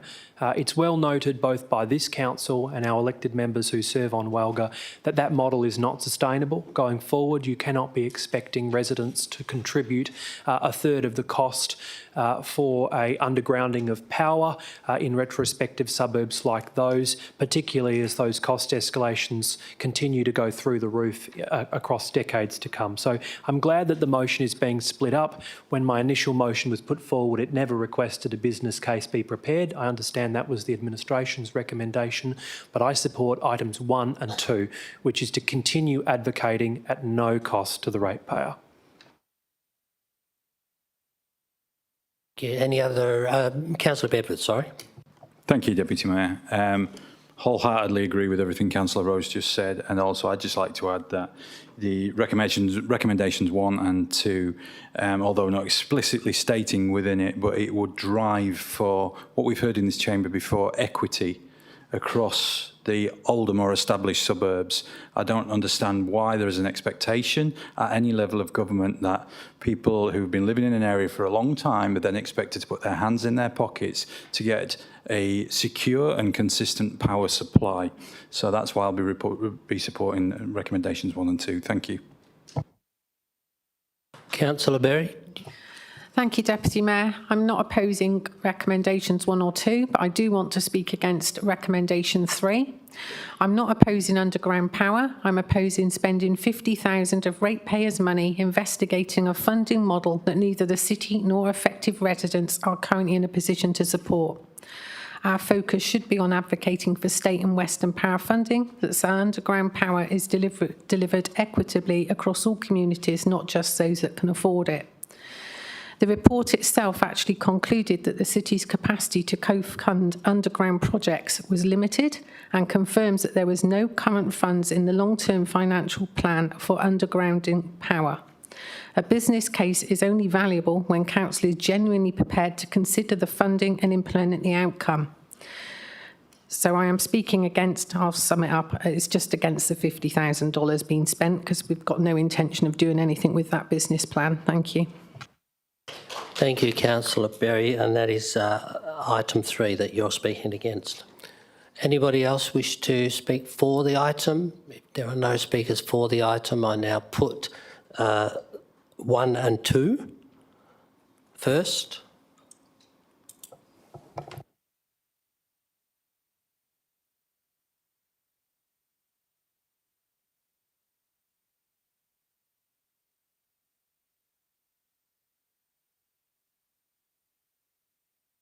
So, councillors, it's on your screens. Item 1 and 2, vote first. Thank you. And you got the Canberra residents. So that's been carried unanimously. And can we now have item 3 on the next vote, please?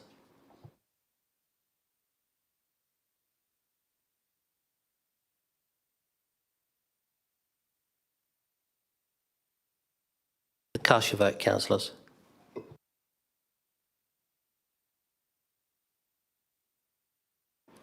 We're doing, we're voting on item 3 of that particular councillors in Canberra.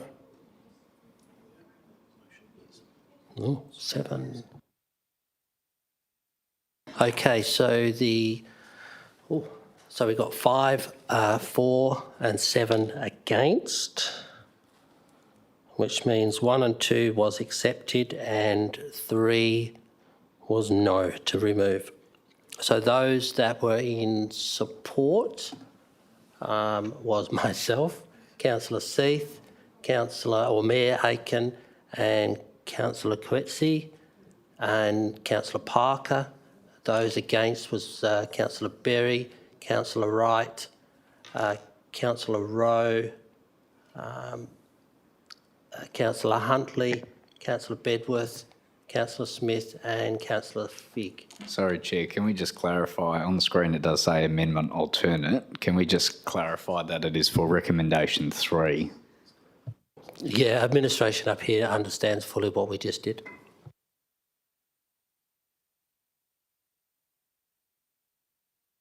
Community and Place, CPO 10626, which is the tender for the provision of the bushfire mitigation works on city-owned and managed land only. There are confidential items to this agenda, please, councillors, so be mindful of that if you do wish to speak or if you are wishing to ask any questions. Can I please have a mover for this item? Councillor Huntley. Who is seconding the item? Councillor Figg. Councillor Huntley, do you wish to speak on this item? Councillor Huntley didn't put a hand up. I saw you move your hand. Councillor Wright.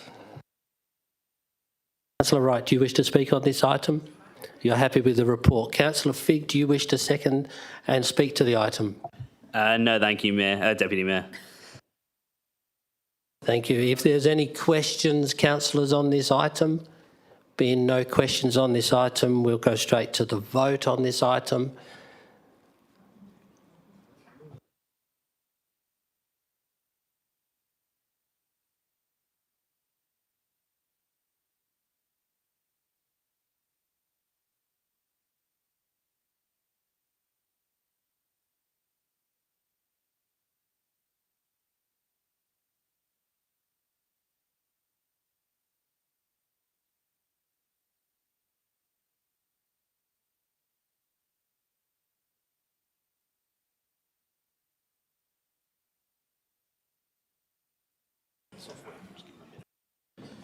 We're just getting the system to catch up with the voting councillors.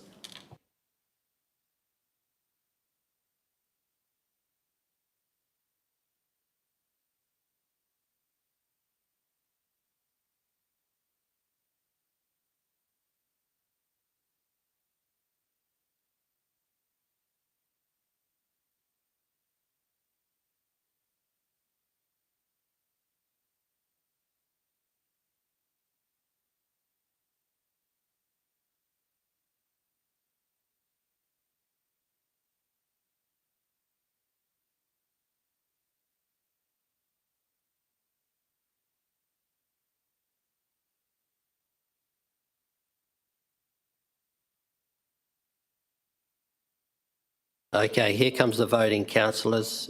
The system has reset. Cast your vote.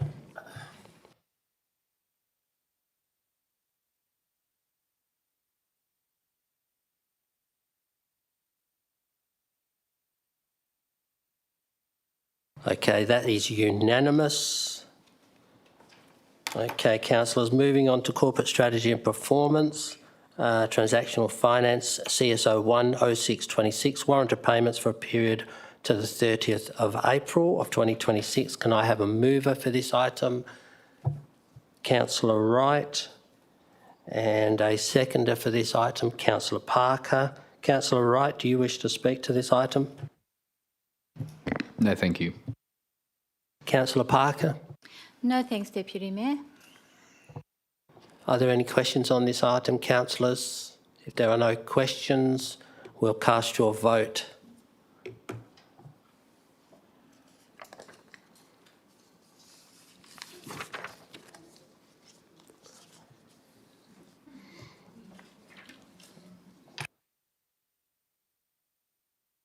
That's unanimous. Thank you, council. Now we're moving on to property services, which is CSO 20626, proposed lease to the Wanneroo Trotting and Training Club Incorporated over a portion of reserve 19545 and 34616. Can I have a mover for this item? Councillor Wright and Councillor Hunt is seconding. Councillor Wright, do you wish to speak to this item? No, thank you, Chair. Councillor Huntley? No, thank you. Are there any questions on this item, councillors? There are no questions. We'll put the item. All those in support, please cast your vote.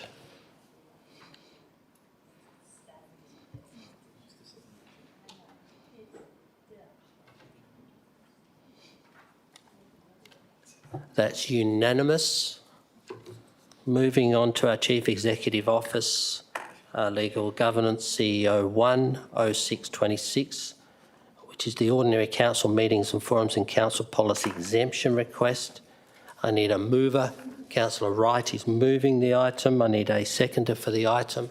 Councillor Parker. Councillor Wright, do you wish to speak on this item?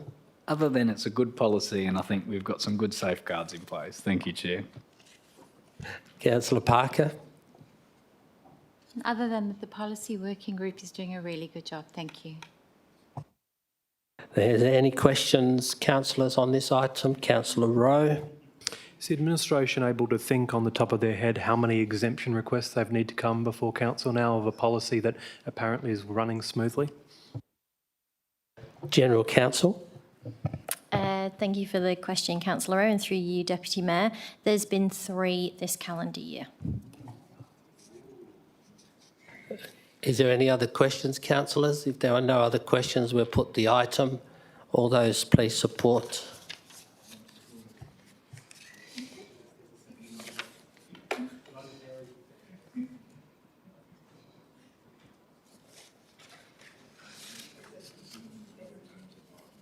Has carried 10 to 2. Those against, Councillor Berry and Councillor Rowe.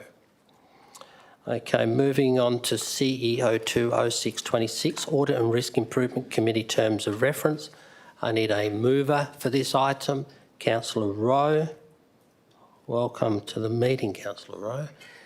Councillor Wright is seconding. Councillor Rowe, do you wish to speak to this item? I'm really enjoying this comedy gold tonight, the Deputy Mayor. Councillor Wright? Nah, I think we're all right, Chair. Thank you. Any questions, councillors, on this item? If there are no questions, we'll put this item to the vote. All those in favour, please cast your vote.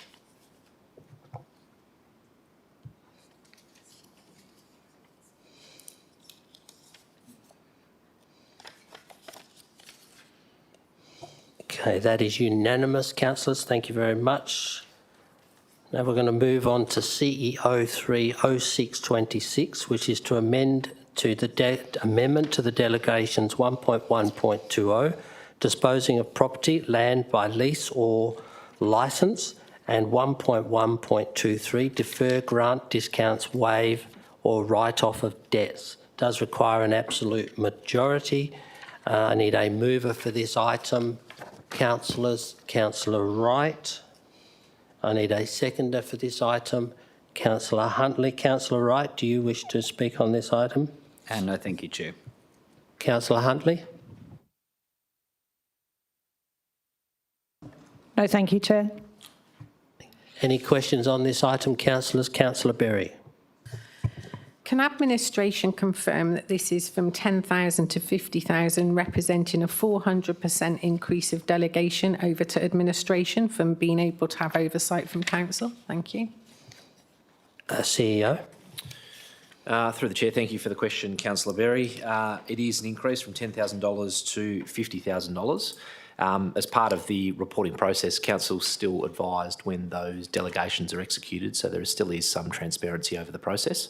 But elected members absolutely need to feel comfortable that they are delegating appropriately. Councillor Berry. Thank you. And would council be advised after you've done the write-off or before you've done the write-off? Thank you.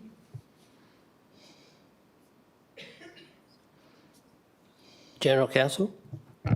Thank you for the question, Councillor Berry, and through you, Deputy Mayor. So the Audit and Risk Committee are advised of any write-offs over $5,000 after the event. Thank you, councillors. Are there any other questions? Councillor Seith. Thank you, Chair. Whilst I understand that council will be informed, is that discretionary on administration's part or is it mandatory? General Counsel. Thank you for the question, Councillor Seith, and through you, Deputy Mayor. So that is mandatory. It is a condition of the delegation. So it's a condition that Council have put on the delegation to the CEO, and that condition is then on-delegated to any officers that the CEO provides that delegation through to. Any other questions, Councillors Berry? Is anyone allowed to speak against it? I appreciate we didn't have any speakers for it. You can speak against the item because the mover and seconder are effectively moving for the item. Thank you. So I'd like to speak against. As elected members, one of our fundamental responsibilities is financial oversight. Our role is not simply to set the budget and walk away. It is to ensure we have visibility of significant financial decisions being made on behalf of the community and to understand the cumulative impact of those decisions over time. We have community members that do follow us quite closely, and they rightly expect us to understand where money is being spent and where revenue is being foregone and what decisions are being made on their behalf. And I don't agree that we do that after we get told after the event. Thank you. Does anybody wish to speak for the item? If there are no speakers for the item, I will then put the item to the vote. All those in support, please vote. Cast your vote now.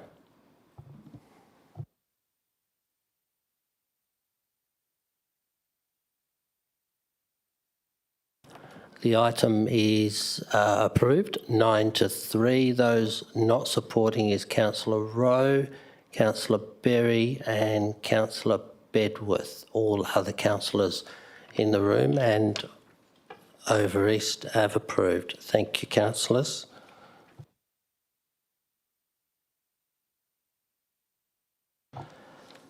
The next item, CEO 40626, Enterprise Risk Management Update.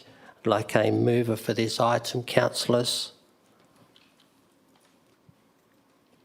Councillor Wright.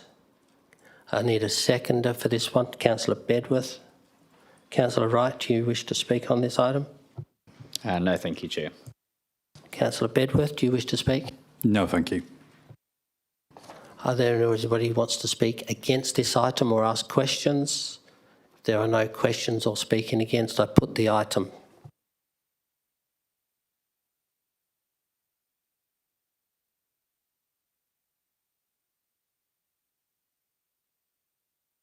That's unanimous. Thank you, councillors. Moving on to item 1's under notice of motions on notice.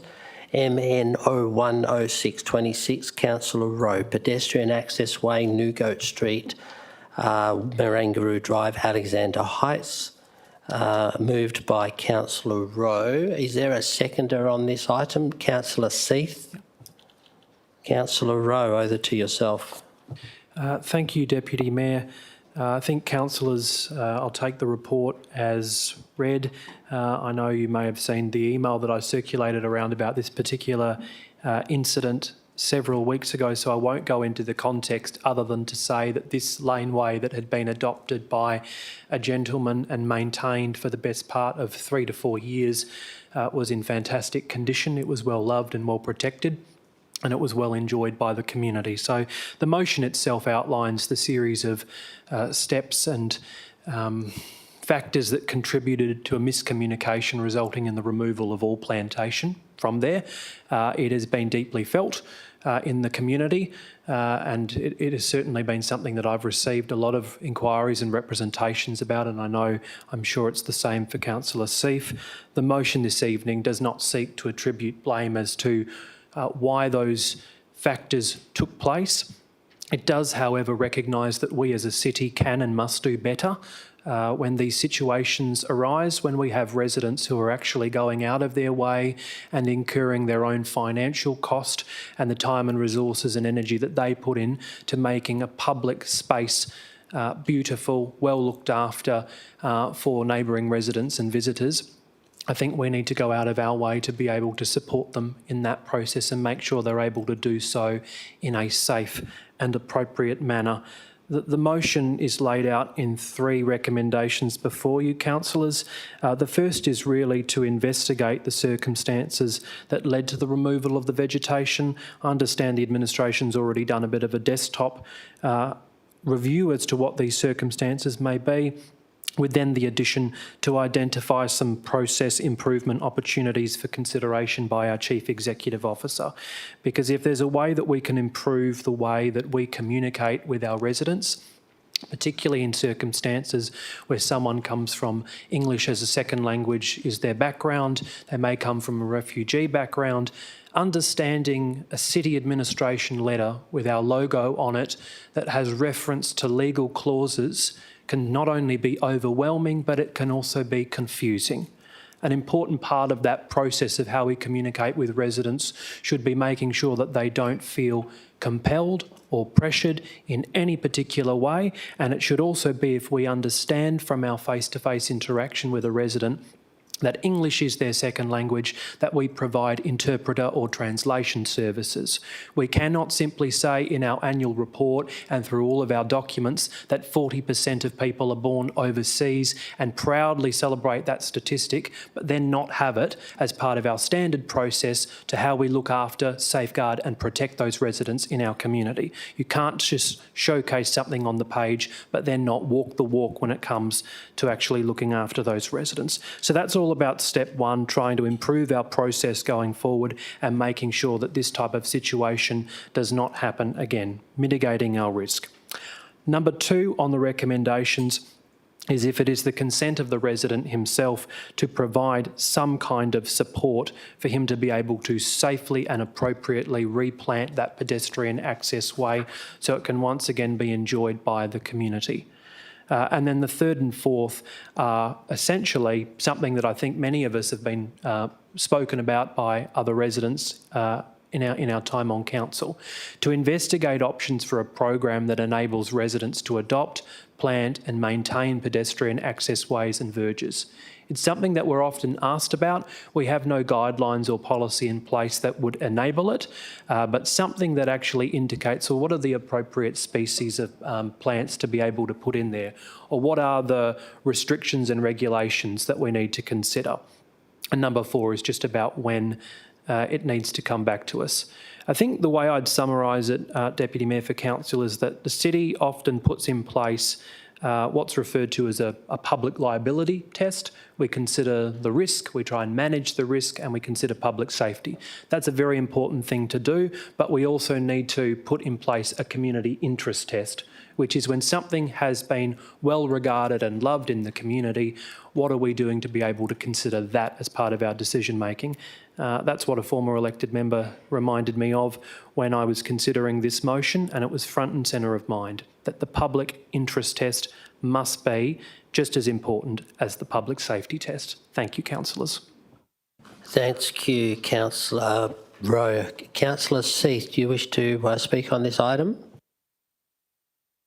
Yeah, wholeheartedly support this motion by Councillor Rowe. Well done. We want to be a council that our residents feel safe to communicate with and to have open dialogue with, not to feel overwhelmed, intimidated by legal jargon and to the degree where they don't feel safe. So to that resident and that community, I'm sorry that this has happened. We'll endeavour to do better in future, obviously. And I ask everyone to support it, please. Thank you, Councillor Seith. Is there anybody wish to speak against this item or ask questions? Councillor Figg. Thank you, Deputy Mayor. Very, very much support this. I just want to ask a brief question, which does come to mind when I read about points 3 and 4. Can the city confirm that any potential work carried out as part of the investigation won't result in any currently existing PAWs or verges which are cared for by residents of their own accord will be affected or ripped out as part of the investigation if they discover something that might not currently align with the city policy? Director Singh. Yeah, thank you, Deputy Mayor. That's not the intention of the motion, nor that's not the intention of the administration, that will be the case. Any other questions, councillors? Councillor Huntley. Yeah, this is a very sad case that it had to come to this, because this is something that has been on the table for nearly 8 years, which I know there is actually a document and a booklet about what people can plant in verges, because I've been a part of that and I've actually seen a copy of it. So it has been investigated and it has been looked into. And if we can actually somehow find those documents and re-put them in, and let's make verges great again. Thank you. I do understand what the question was, Councillor Huntley. I think that might come under Councillor Singh and Director Lee. Do either of you wish to answer the fact that there is a policy or a verge booklet already available for residents? Thank you, Deputy Mayor. That is verge treatment guidelines which are available to the community, which provide guidance on how to establish their front verges. Thank you, Director Singh. Any other questions? If there are no other questions, Councillor Berry. Thank you. I just want to confirm that the leaflet that we've got about verges, that is for people's verges that they literally maintain in front of their houses. But this motion speaks to pedestrian access ways and verges that might not be directly in front of somebody's house. Is that correct? That's how I read it. Councillor Singh, do you understand that? Sorry, not Councillor Singh. Sorry, I thought we were at the MLC. Director Singh. Thank you, Deputy Mayor. I'm very happy to be director.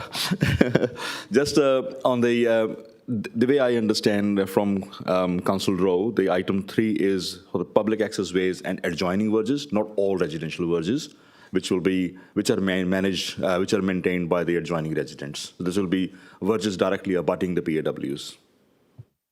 Yeah, thank you, Director Singh. And I am aware of that because in Banksia Grove we have several residents that look after the verges on the opposite side of their streets. Councillor Figg, you have a question? So thank you, Deputy Mayor. And your clarification is what I'm leaning into here, because the answer that I heard is actually specific to PAWs. Is the mover able to confirm that you're actually referring to verges, basically any verge that is not a person's residential front verge is what is being referred to here, or only verges that abut PAWs specifically? Councillor Rowe. Thank you. The reason it's broad for verges is to encapsulate more than just adjoining a PAW. And what I also, throughout the week, spoke to the Director about was corner verges of streets that at the moment seem to be the no man's land. So it's actually trying to see if there's processes or arrangements we can put in place to include those as part of this work. Thank you. Any other questions or speakers against? If not, I put the item. Councillors, if you'd like to cast your vote.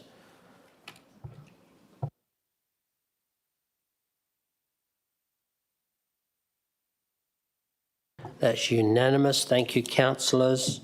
Moving on to MN020626, Councillor Bedworth, Homeless Support Services, which was deferred from our OCM in May. Councillor Bedworth, you're moving this item. Do you have a seconder? Councillor Berry. Councillor Bedworth, do you wish to speak on the item? Thank you, Deputy Mayor. I will very briefly. As this motion was brought before the May meeting, I'm not going to labour the points that I made last time. I'll take the report as read. And given that it was deferred to a council forum last week, I would like to extend my thanks to everybody who contributed to the conversation and helped make what I consider this to be a much stronger motion now. So thank you all, including the administration team. Look, it speaks for itself, in my humble opinion. It's a motion that seeks to address what is a growing issue within our community, which is hitherto fairly invisible. The report goes into quite some detail, which I won't labour, as I've said. So what it's asking us to do tonight throughout the recommendations is, at point 1, recognise the issue that we have within the city, that it's growing and that it requires a coordinated, compassionate and evidence-based response to do something to help people who are sleeping in vehicles, tents and other unsafe locations. What we're saying is that as a city, we see you and we're going to do what we can. The second point requests that administration facilitate a 6-week pilot programme of what is now being termed homelessness connection clinics.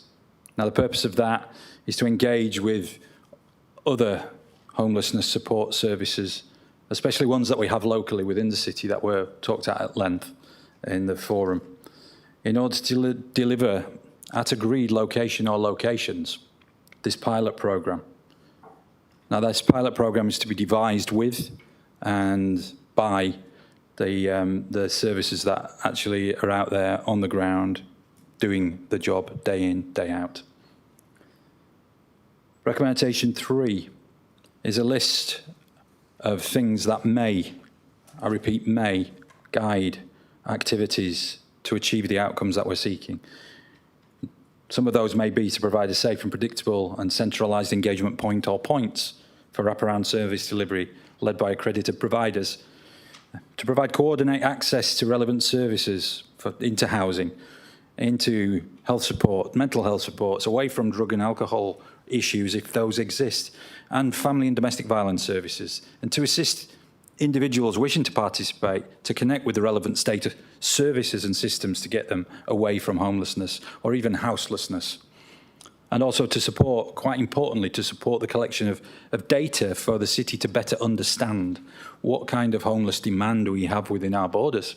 And that way we can advocate harder, further up the government chain to get more assistance and more funding supports for those local services to deliver better services and also to identify exactly what is needed.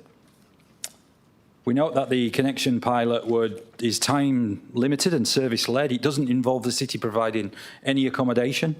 It doesn't establish or authorise an encampment or other tent city, shall we say, an ongoing habitation. And it's intended to reduce unsafe dispersal and improve connection with services and pathways into stable housing. It asks that we provide $6,000.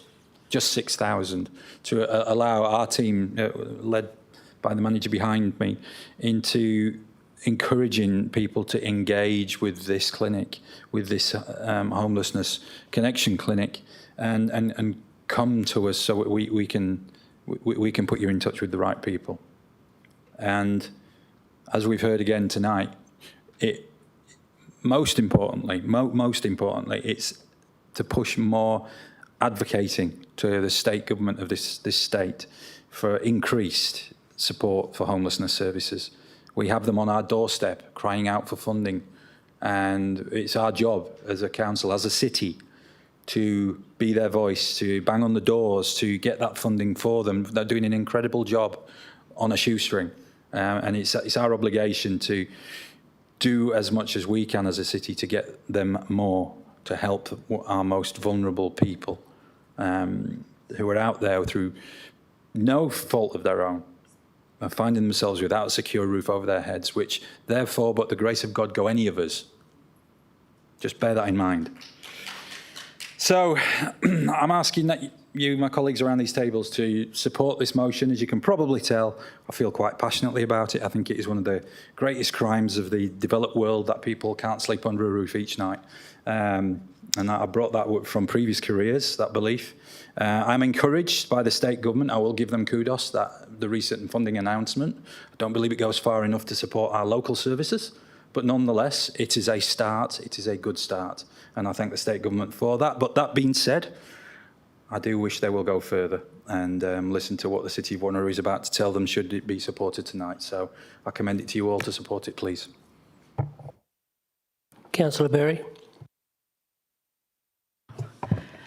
Thank you, Deputy Mayor.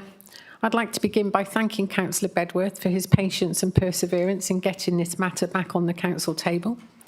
It was disappointing that it was put to a forum, but that forum worked well for us. So sometimes the most important issues are not the easiest to progress and they're not the easiest to solve. So well done, Councillor Bedworth, for continuing to work with administration to refine the proposal and get us to where we are now. I also want to thank the councillors that attended the forum to ensure it was discussed further so it could represent tonight with more understanding of the intent. So from someone who used to be CEO of a domestic violence service and a counselling service that supported drugs and alcohol, financial services, addiction, a whole host of other things, there is always a story behind everyone who becomes homeless, and it is not their fault. Some are dealing with financial hardship, some family breakdown, some domestic violence, mental health challenges, rising living costs would also be contributing significantly at the moment, and simply a lack of affordable housing that we're all aware of. And many would never have imagined themselves in that situation. In that situation, people often become disconnected from the very services designed to assist them because they're suddenly launched into it and they really don't know where to go. So this will bring everything together. It will help us, and it will give us some valuable statistical information. We are one of the fastest growing local governments in Western Australia. We know we've got housing pressures, we know we've got cost of living challenges, and these are affecting more and more people.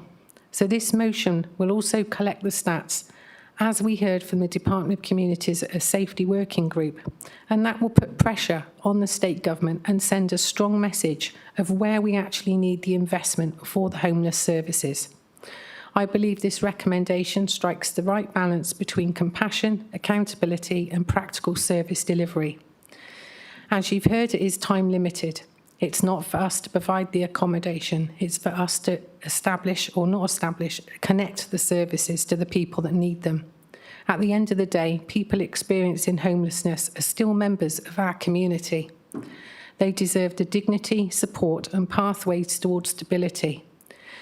We won't be able to solve homelessness tonight, but this is taking a practical step towards improving the outcomes and strengthening our advocacy position for the services our community needs. So once again, thank you, Councillor Bedworth, for your perseverance with this.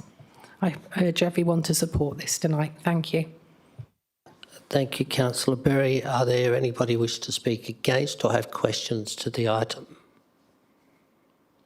Okay, I do have some questions. I was unable to attend the Tuesday night briefing last week, so one of my questions is, in the notice of motion, it talks about homeless connection clinics, which we know No Limits does. So my question to administration is, where would you be running those clinics? So, Acting Director Thrushton. I'd like to pass this one over to Manager Community Development, please.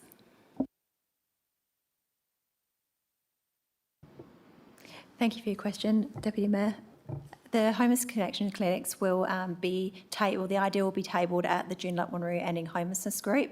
We're very aware of two very established community service hubs that are running within Wanneroo, one in Marangaroo, which is run by No Limits, and one in Merriwa, which is run by the Salvation Army.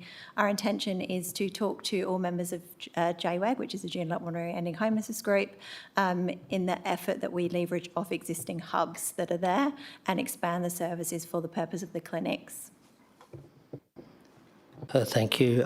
My other question with regard to this, there is a financial cost always, and Councillor Bedworth is asking for $6,000 to go into next year's budget to deliver the pilot program.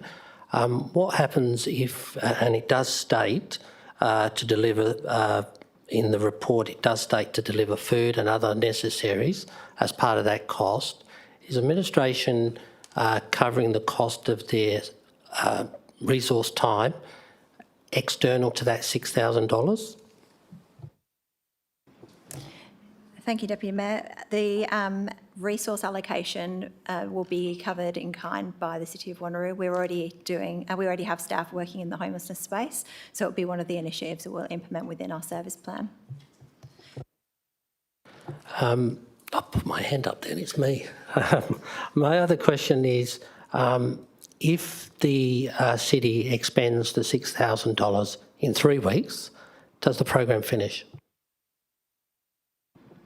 Thank you for the question. The budget will be developed with the $6,000 allocation that we actually have, and that will be determined in terms of where the funding should go with the agencies that best know how to use it.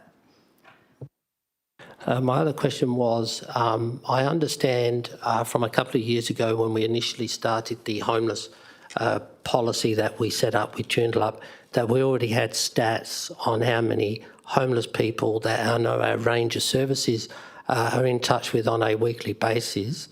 Are we still keeping those sort of statistics, or have we not been including those to feed up to the Department of Homelessness? Thank you for the question. The stats that we keep are based on the contacts where residents contact the City of Wanneroo. They are only isolated to those numbers. They do not capture reports that are made directly to the Office of Homelessness. They do not capture those reports that go to the police, and those that actually people who are at risk or street present that are already accessing community service hubs. We do get stats from the Wanneroo Engagement and Assessment Team, which is through the Salvation Army, but again, they're not inclusive of many other presence of homelessness. And I guess one of my final questions, and I do have many questions because I have been in a situation where this stuff for a local council can get really out of hand with all good meaning. Is the city administration going to run this program, or is it going to outsource this program? If the city's going to run it with city staff, is it going to be operating into the evenings, Saturdays and Sundays? Thank you for the question. The structure of how the clinics will operate will really be dependent on the advice of the Joondalup Wanneroo engagement team, Joondalup Wanneroo Ending Homelessness Group. We will also be taking advice from the WA Alliance to End Homelessness, as well as the Office of Homelessness. The timing, dates, etc. are yet to be determined based on the best time that they recommend. And I guess one of the very first items on Councillor Bedworth's notice of motion, obviously to recognise homelessness. Now, the city's already done that over many years and has worked extensively.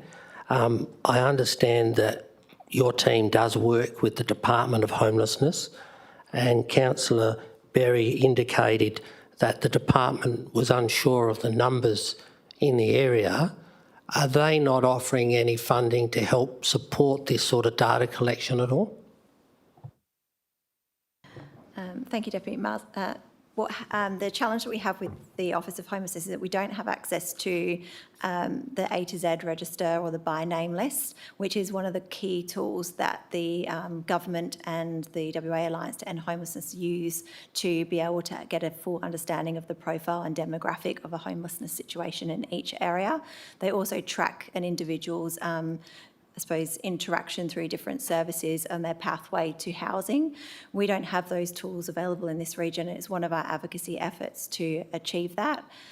The advice we're receiving from the Office of Homelessness is that our advocacy asks are quite broad. So, for example, we're asking for accommodation services for people who are homeless, but we're not actually saying that our primary target is men, families, women. So what type of accommodation do we actually require? So the intention of data collection through the connection clinics is to really get a better picture of the demographic that we actually have, to be able to narrow down and target exactly what our advocacy needs are. So just to follow up on that comment, so you were saying that the department does have access to that data, but they're not able to share it with us to apply for funding. Is that what you were saying there? Sorry, I may not be myself clear. They do have access to some information in regards to homelessness, those particularly who are going through the HEART program, which is the assertive outreach program funded by the state government. They do not have data that is beyond that, given the fact that homelessness is quite dispersed and it's really difficult to capture numbers. So if people aren't recognised through a particular government pathway, then there's no data on those people, and therefore we really don't actually understand the true numbers of homelessness within the City of Wanneroo. And I won't hold up any longer, but my final question would be, before this goes live, are you going to bring something to Council, either in a forum or a briefing, to exactly, because I mean this is just Councillor Bedworth requesting it in all good conscience, but it's still all very up in the air, so we need to understand clearly what, one, our staff are doing, we do have a duty of care, and secondly, you know, where are those points being, I know you've indicated down at Marangaroo, but we also have problems in the Northern Corridor as well. Yes, thank you. Salvation Army do an engagement hub in Marrawa. Again, they may be options for the engagement clinics. I'm happy to provide a briefing note to council members following the design of the connection clinics to provide some context. But agree with you, the safety of staff is absolutely a priority, not just our staff, but the staff who are working for the community service providers and the volunteers. Thank you. Councillor Wright, did you have a question or are you speaking? Question. Yes. Thank you, Chair. Look, I'm comfortable with what's being proposed. My question was similar to some of your questioning. It was just in regards to getting some clarity from the administration. So once the pilot program's done, and whatever outcome comes of that, can I just confirm that the administration will highlight that if it chooses to extend or to continue on with that program, that it be highlighted in the budget workshop as opposed to being chucked in as a line item, just considering where council's direction seems to be going around keeping rates low and at CPI, and obviously reviewing our discretionary services, which of this is one of them. I just want to make sure it's clear that council will have an opportunity to have a discussion if administration chooses to go in that direction, that it won't be chucked in as a line item and all of a sudden council gets hit with a service plan that says now all of a sudden we're doing full-blown clinics at $50,000. So I just want to be clear that there will be an opportunity at next year's budget if administration choose to go that direction, but there will be an opportunity that it won't be hidden as a line item, because obviously councillors don't get line item by line item of each sub-program within. So I'm just wanting confirmation on that. CEO. Thank you for the question, Councillor Wright. We can certainly make a commitment. Look, I'll refer to the manager if needed, but at some point there's going to have to be an assessment of how effective this particular pilot program was, and that will need to be discussed with elected members. But I do agree that the transparency regarding the budget process and not just having a service incorporated without council's knowledge would be inappropriate. So we'll make a commitment to providing obviously further information for elected members and making sure that there's transparency when it comes to those budget discussions. Councillors, any other questions in regard to this item? There are no other questions. Councillor Bedworth, do you wish to write a reply on this item? Yes, please, Deputy Mayor. Just to wrap up and respond to some of the concerns that have just been raised, I'd just like to point out to everyone, aside from the report and the recommendations, we just need to bear in mind that it's asking for a pilot programme. Now, a pilot programme is a small-scale, short-term trial of an initiative which we're allowing admin to run. It's designed to test how well something works before we commit to it. So, in simple terms, we're testing the waters, we're seeing the feasibility. It's limited in time and scope and cost, importantly.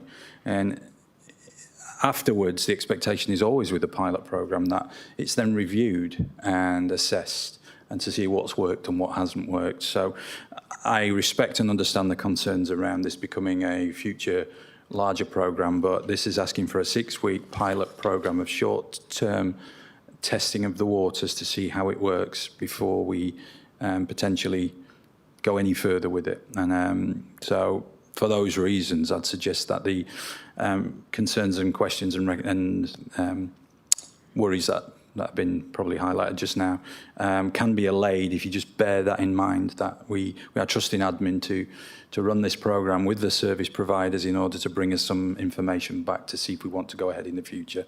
Thank you. Okay, thank you, Councillor Bedworth. Councillors, please cast your vote.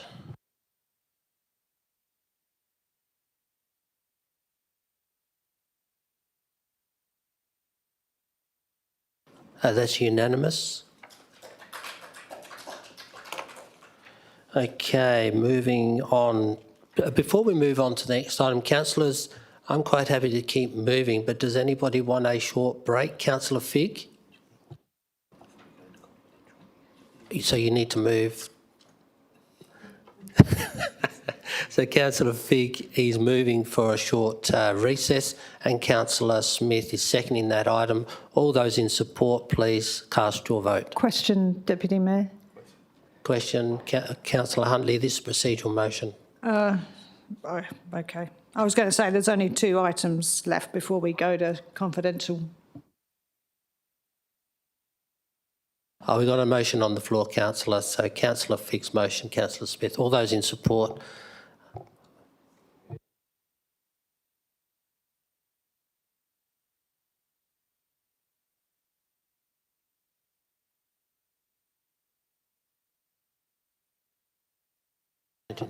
Okay, so we are going to have a short break. 7-4-5 against. Councillor Wright was against. Councillor Rose against. Councillor Berry's against. Councillor Parker.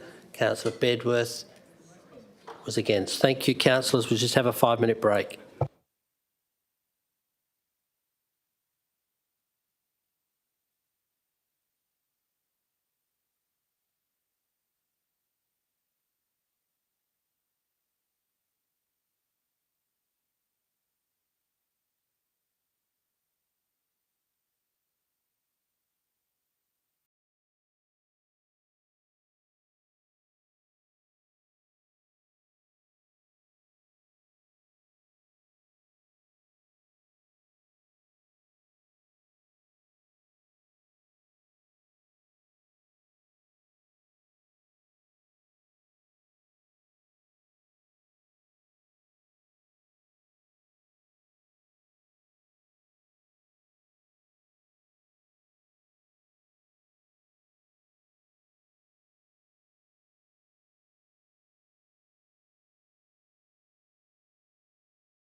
The break.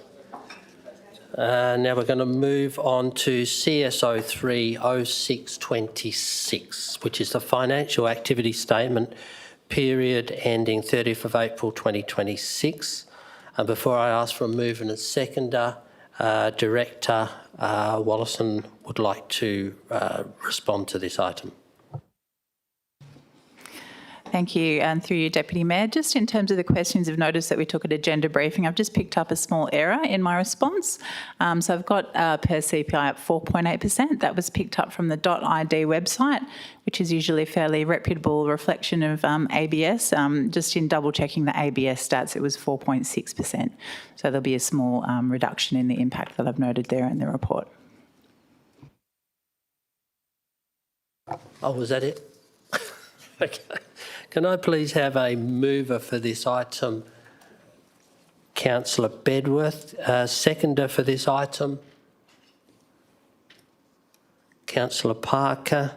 Councillor Bedworth, do you wish to speak to this item? No, thank you, Deputy Mayor. Councillor Parker, do you wish to speak? I'll reserve my right now, thank you. Thank you. Councillors, is there any questions or speakers against? Councillor Berry. Thank you, and please bear with me. So we've been given a table for the overtime variances, and if I'm reading the table right, we've got a 30% variance overall on overtime. And I'm particularly concerned about community events where the budget was 12 grand, we're now at 40. That's a 236% increase on overtime over what we budgeted. Are we confident that the budget this year is going to be right to develop to deliver the community events, please?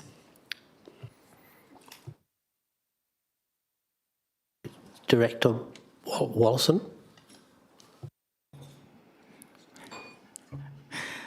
Thank you. Through you, Deputy Mayor, Wollaston, sorry. That's okay. Sure, I can take that on notice just to double check that particular item, the estimates around overtime and how they relate to the actuals for that particular team and the other teams as well. Thank you. Councillor Berry. Thank you. I'm not going to read out all my questions. There is a few, but I can probably sum it up in a major question, I guess. On reading the report, when I go through it, it focuses very heavily on favourable variances against budget. And many of the favourable variances are reported as timing differences or deferred expenditure. So this is making it really hard to understand the city's underlying financial position. So can administration explain what the city's true underlying financial position is once timing and deferred expenditure have been removed?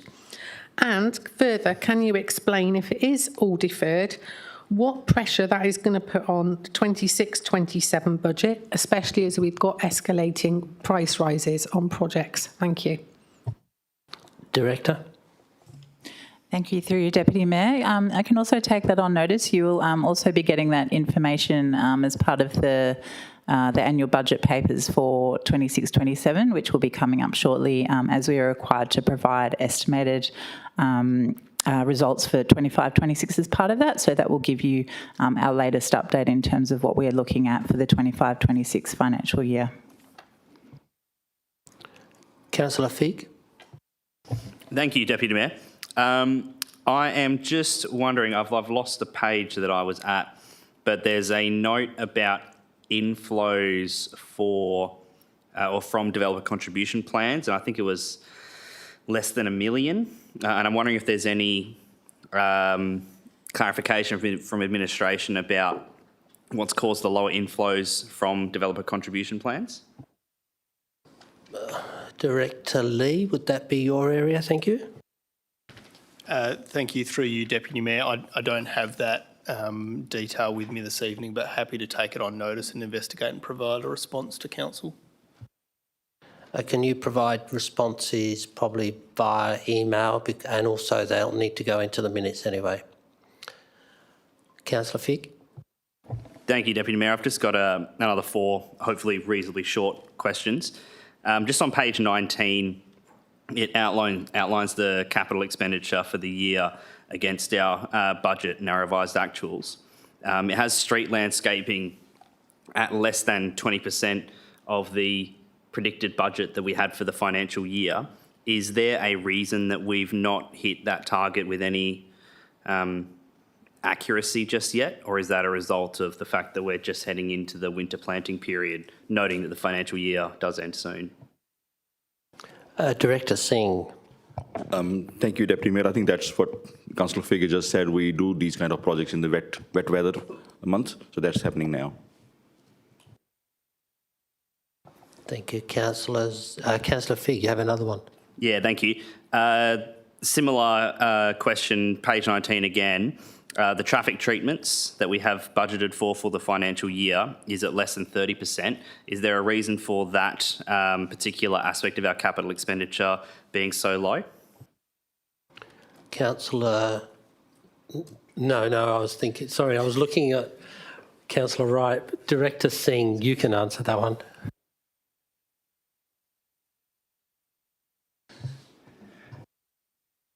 Deputy Mayor, do you want me to join the elite group? Oh, please. Thank you. But you will be taking a huge financial drop in salary. Well, I'll be very privileged to be in the elite group.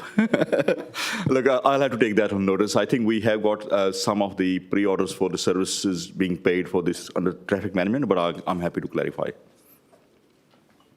But can I also maybe just add to both directors, these are obviously statistics and stats only up till the end of 30th of April, so would that be the reflection of why those targets have not been met? Yeah, that's true through you, Deputy Mayor. Yes, the expenditures for 2 months are yet to come in. They will come in and the end of the year position will change.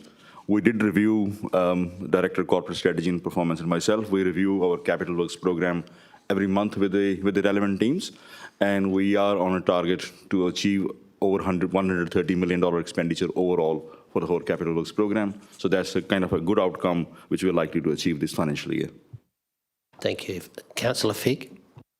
Thank you, Deputy Mayor. My last question is page 21, item 004708, relating to an additional expenditure of about $200,000 for the Brazier Road traffic treatment upgrade. I'm just curious as to what's brought about the increased cost, or if it is in fact an increased cost, and whether I'm reading it incorrectly, if it's just bringing forward funds. Director Singh. Thank you, Deputy Mayor. That is actually is a multi-year project, so we are bringing forward the funds. It's not necessarily the over expenditure.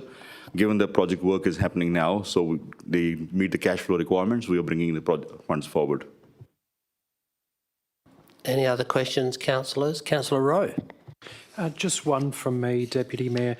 I note that there is a significant amount of change in terms of the capital program, and that does make sense because the administration is trying to bring some projects forward because they now understand that they can do so before the end of the financial year. Just confirming that when the budget papers are presented to us in a short amount of time, that there'll be a very clear breakdown of what our forthcoming capital works program looks like, which projects have potentially been deferred and which ones are not in that budget because they actually have been commenced in this financial year. It just gets a little confusing for us to monitor so much work happening. Councillor Singh. Sorry, oh my goodness. Director Singh. Thank you, Deputy Mayor. I'm having a very great night here. Just on the budgeting side, given that budget reports being done as we speak, it's being finalised, you will see in the budget a capital works program which will have the 26-27 allocations and also estimated carry forwards from this financial year to next year. They're estimated, they're not the final. They're subject to change once end of the year accounts are closed. So you'll get to see both in there. So a project which is continuing may have new funding added to it. So you'll see two separate lots of amounts against those projects. Any other questions, councillors? If there are no other questions, we'll go back. We need a mover. Where am I? Yeah.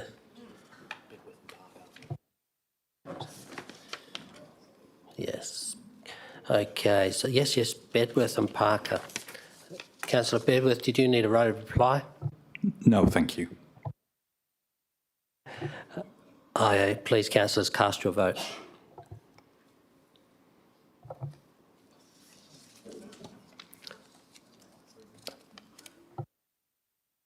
That item was passed, one voting against, which is Councillor Berry. All those, thank you. Workforce plan, CS040626. Can I have a mover and a seconder for this? Councillor Rowe. Councillor Wright is seconding. Councillor Rowe, do you wish to speak to the item? Only to thank the CEO, Mr Parker, for allowing quite a lot of council input through this document and a lot of the strategic conversations we've been having about the city's workforce into the future. Appreciate the amount of input we've been able to have as elected members in that conversation. Thank you. Councillor Wright. Thank you, Chair. Look, again, to reiterate Councillor Rowe's points, and can I say that it's good to now have a proper workforce plan that has been carefully planned out, and also to thank the team for the graphic designs. I think it's the first strategy and plan that's come to us that's been graphically designed, ready to go. So I expect to see it on the website next week. Thank you. Councillors, are there any questions with regard to this? Oh, Councillor Wright, do you have a question as well? I have 4 questions on this one. So just in regards to page 33 within the report, it mentions that we've got approximately 869 FTE. And then going to page 50 of the strategy, we have 964. If my maths is correct, it's about a variance of 95 employees. I'm just wanting to check what's the actual number of our FTE count. CEO. Thank you, Councillor Wright. The complexity around employee numbers, there's so many different ways that you can measure. You've got FTE, you've got headcount, you've got establishment. I'm not sure exactly what that number is as of right now, so if it's okay, I might need to take that one notice and come back to you and confirm. So yeah, that's something I'm unfortunately not in a position to answer directly for you tonight. Thank you. Councillor Wright. My second question is on page 55. Sorry, my iPad's playing up. 55, which has got the proposed org chart. Can I just clarify that we've listed General Counsel in there, but is that not supposed to be governance and legal because it's service unit, not persons? General Counsel? Yeah, you know the answer. You go for it, yeah. Thank you for the question, Councillor Wright, and through you, Deputy Mayor. So the service unit will be called General Counsel to just align with legal functions. Thank you. My next question is also on page 56, and there was a phrase in there, and I just want to clarify what administration means. It says the city's long-term intent is to consider streamlining the structure to a smaller number of directorates. So obviously we've increased it by 1, or what's being proposed is increased by 1. Can I confirm what administration means by smaller number of directorates? CEO. Thank you, Deputy Mayor and Councillor Wright, for the question.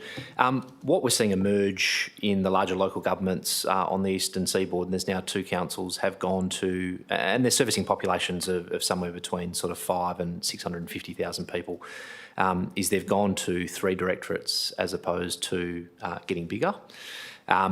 So when we looked at the Reimagine Wanneroo process, it's certainly one of the options that the working group considered. But to get to that point, we still know there's a lot of work to be done on our systems, particularly to achieve those internal efficiencies where you can potentially have a streamlined directorate structure. So what we're proposing to do is to create that 5th directorate in a temporary capacity to get the systems sort of fast-tracked and have a real focus on getting those projects up and running. And once that's done, we'd then revisit to see if potentially we could go to that 3-director structure model. What we've done is we've sort of assembled the service units underneath to provide us some flexibility if we choose to go in that direction, that we could do it. Councillor Wright. Thanks, Chair. And just my last question, also on page 56. Can I just confirm with the administration? So there's a sentence on there, by the 1st of July 2027, the city will have fully implemented organisational structure that supports delivery of the council plan. Can I just clarify that the administration is proposing that 12 months Reimagine Wanneroo will be able to fully be implemented? CEO. That is the plan, Councillor Wright. We are aiming to have it fully implemented by that date. We're currently putting together and finalising an implementation plan, which is part of my KPIs for next financial year. So the goal is to have it all done and dusted. Obviously, knowing that you can delay and draw these things out, but we feel as though we're in a position to get it done by that particular date, but also at the same time support people through that change journey as well.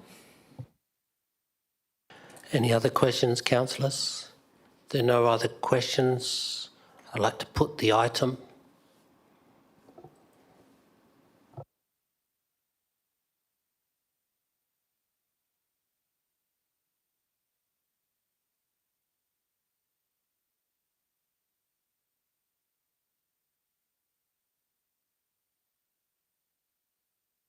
Thank you, Councillor Coetzee. Unanimous, councillors. Item 11, there's no urgent business that I have wrote down here, but item 12, confidential, so I need a procedural motion to go behind closed doors. Councillor Figg, can I have a seconder? Councillor Huntley. Please cast your vote to go behind closed doors, councillors.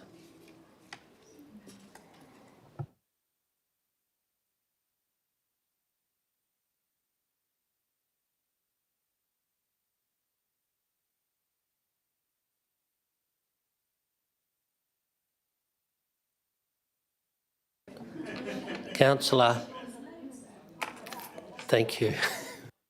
That's just... They're being badly influenced. I know they are.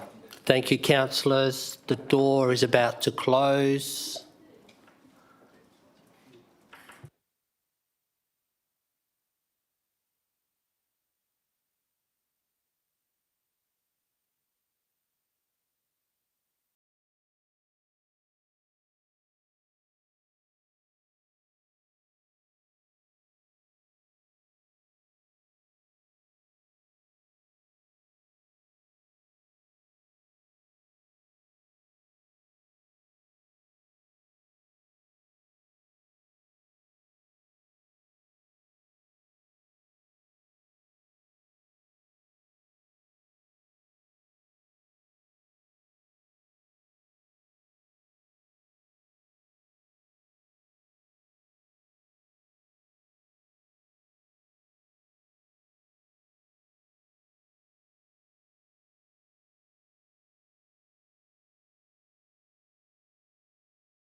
Now we'll go back on air and then I have to read all of those recommendations of all of those confidential items, councillors.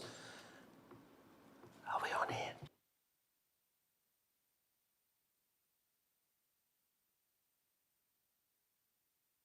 Thank you. We're now back on air at 5 to 9.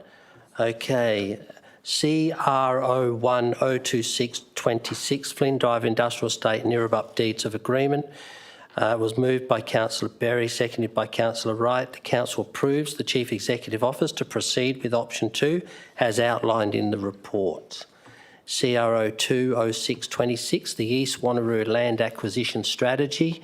The recommendation, it was moved by Councillor Rowe and Councillor Wright seconded the item, that Council adopts the East Wanneroo Land Acquisition Strategy for implementation by the Chief Executive Officer and requests that the Chief Executive Officer engages with the State Government to seek funding options for land acquisition in East Wanneroo.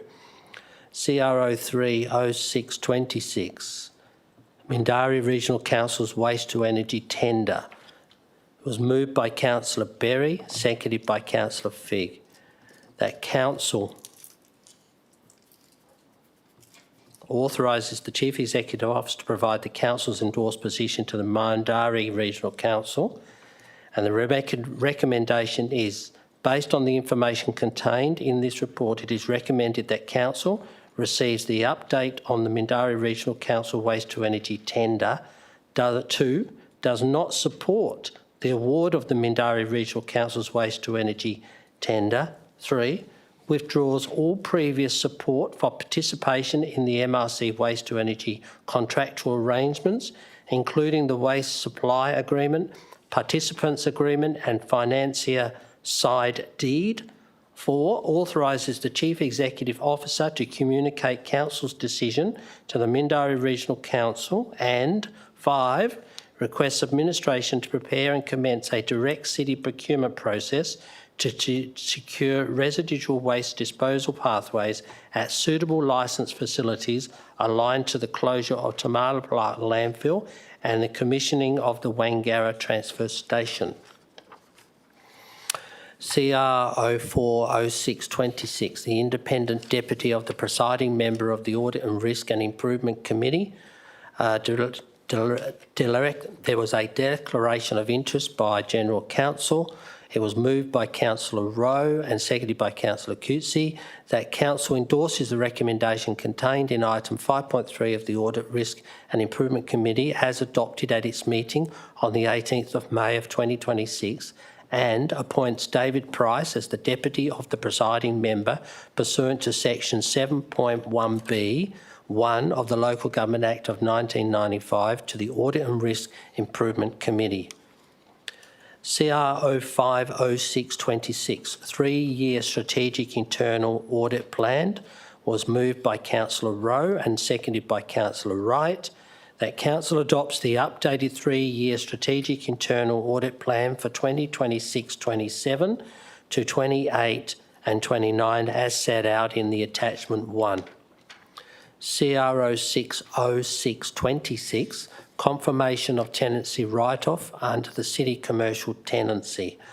A recommendation moved by Councillor Coetzee, seconded by Councillor Miles, that Council approves pursuant to section 6121C of the Local Government Act of 1995 the write-off of debt owed by An Hong Proprietary Limited, ACN 659504775, as trustee for Pham Dang Unit Trust trading as An Hong Asian Market under the lease with the City for Shop 1 of Kundula Plaza, and the debt comprising of A retrospective amount of $26,665.69 exclusive of GST, and B, a further amount of $14,332.68 exclusive of GST, and 2, authorises the Chief Executive Officer or a nominee of the Executive Officer to A, negotiate terms, execute a documentation and comply with all applicable legislation as is required to effect item 1 above, and B, in the instance of further default, payment plan by the tenant, write off further debt in accordance with the city's waivers and fees, concessions and debt write-off policy. CR 070627, appoint a Division 3 independent investigator.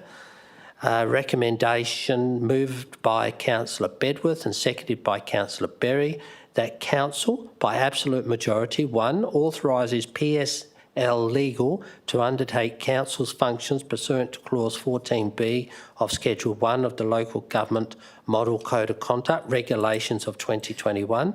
2, authorises PSL Legal to perform the functions listed in both Clause 12 and 13 of Schedule 1 of the Local Government Model Code of Conduct Regulations 2021. And 3, adopts the reasons for appointment as written in the report pursuant to Clause 14B4 of the Schedule of the Local Government Model Code Conduct Regulations of 2021. Motion, Councillor Berry, moved and seconded by Councillor Parker, that we move to reopen at the public meeting to come back out of the door. Item 13, the date of the next meeting. There is a special council meeting that has been scheduled for 6 p.m. on Tuesday the 7th of July to be held in the council chamber, Civic Centre, 23 Dundebar Road, Wanneroo. The next council members' agenda briefing has been scheduled for 6 p.m. on Tuesday the 14th of July of 2026 to be held in the council chamber, Civic Centre of 23 Dundebar Road, Wanneroo. Item 14 closed. Thank you for attendance, councillors. It is 9:02. Thank you for our Canberra residents.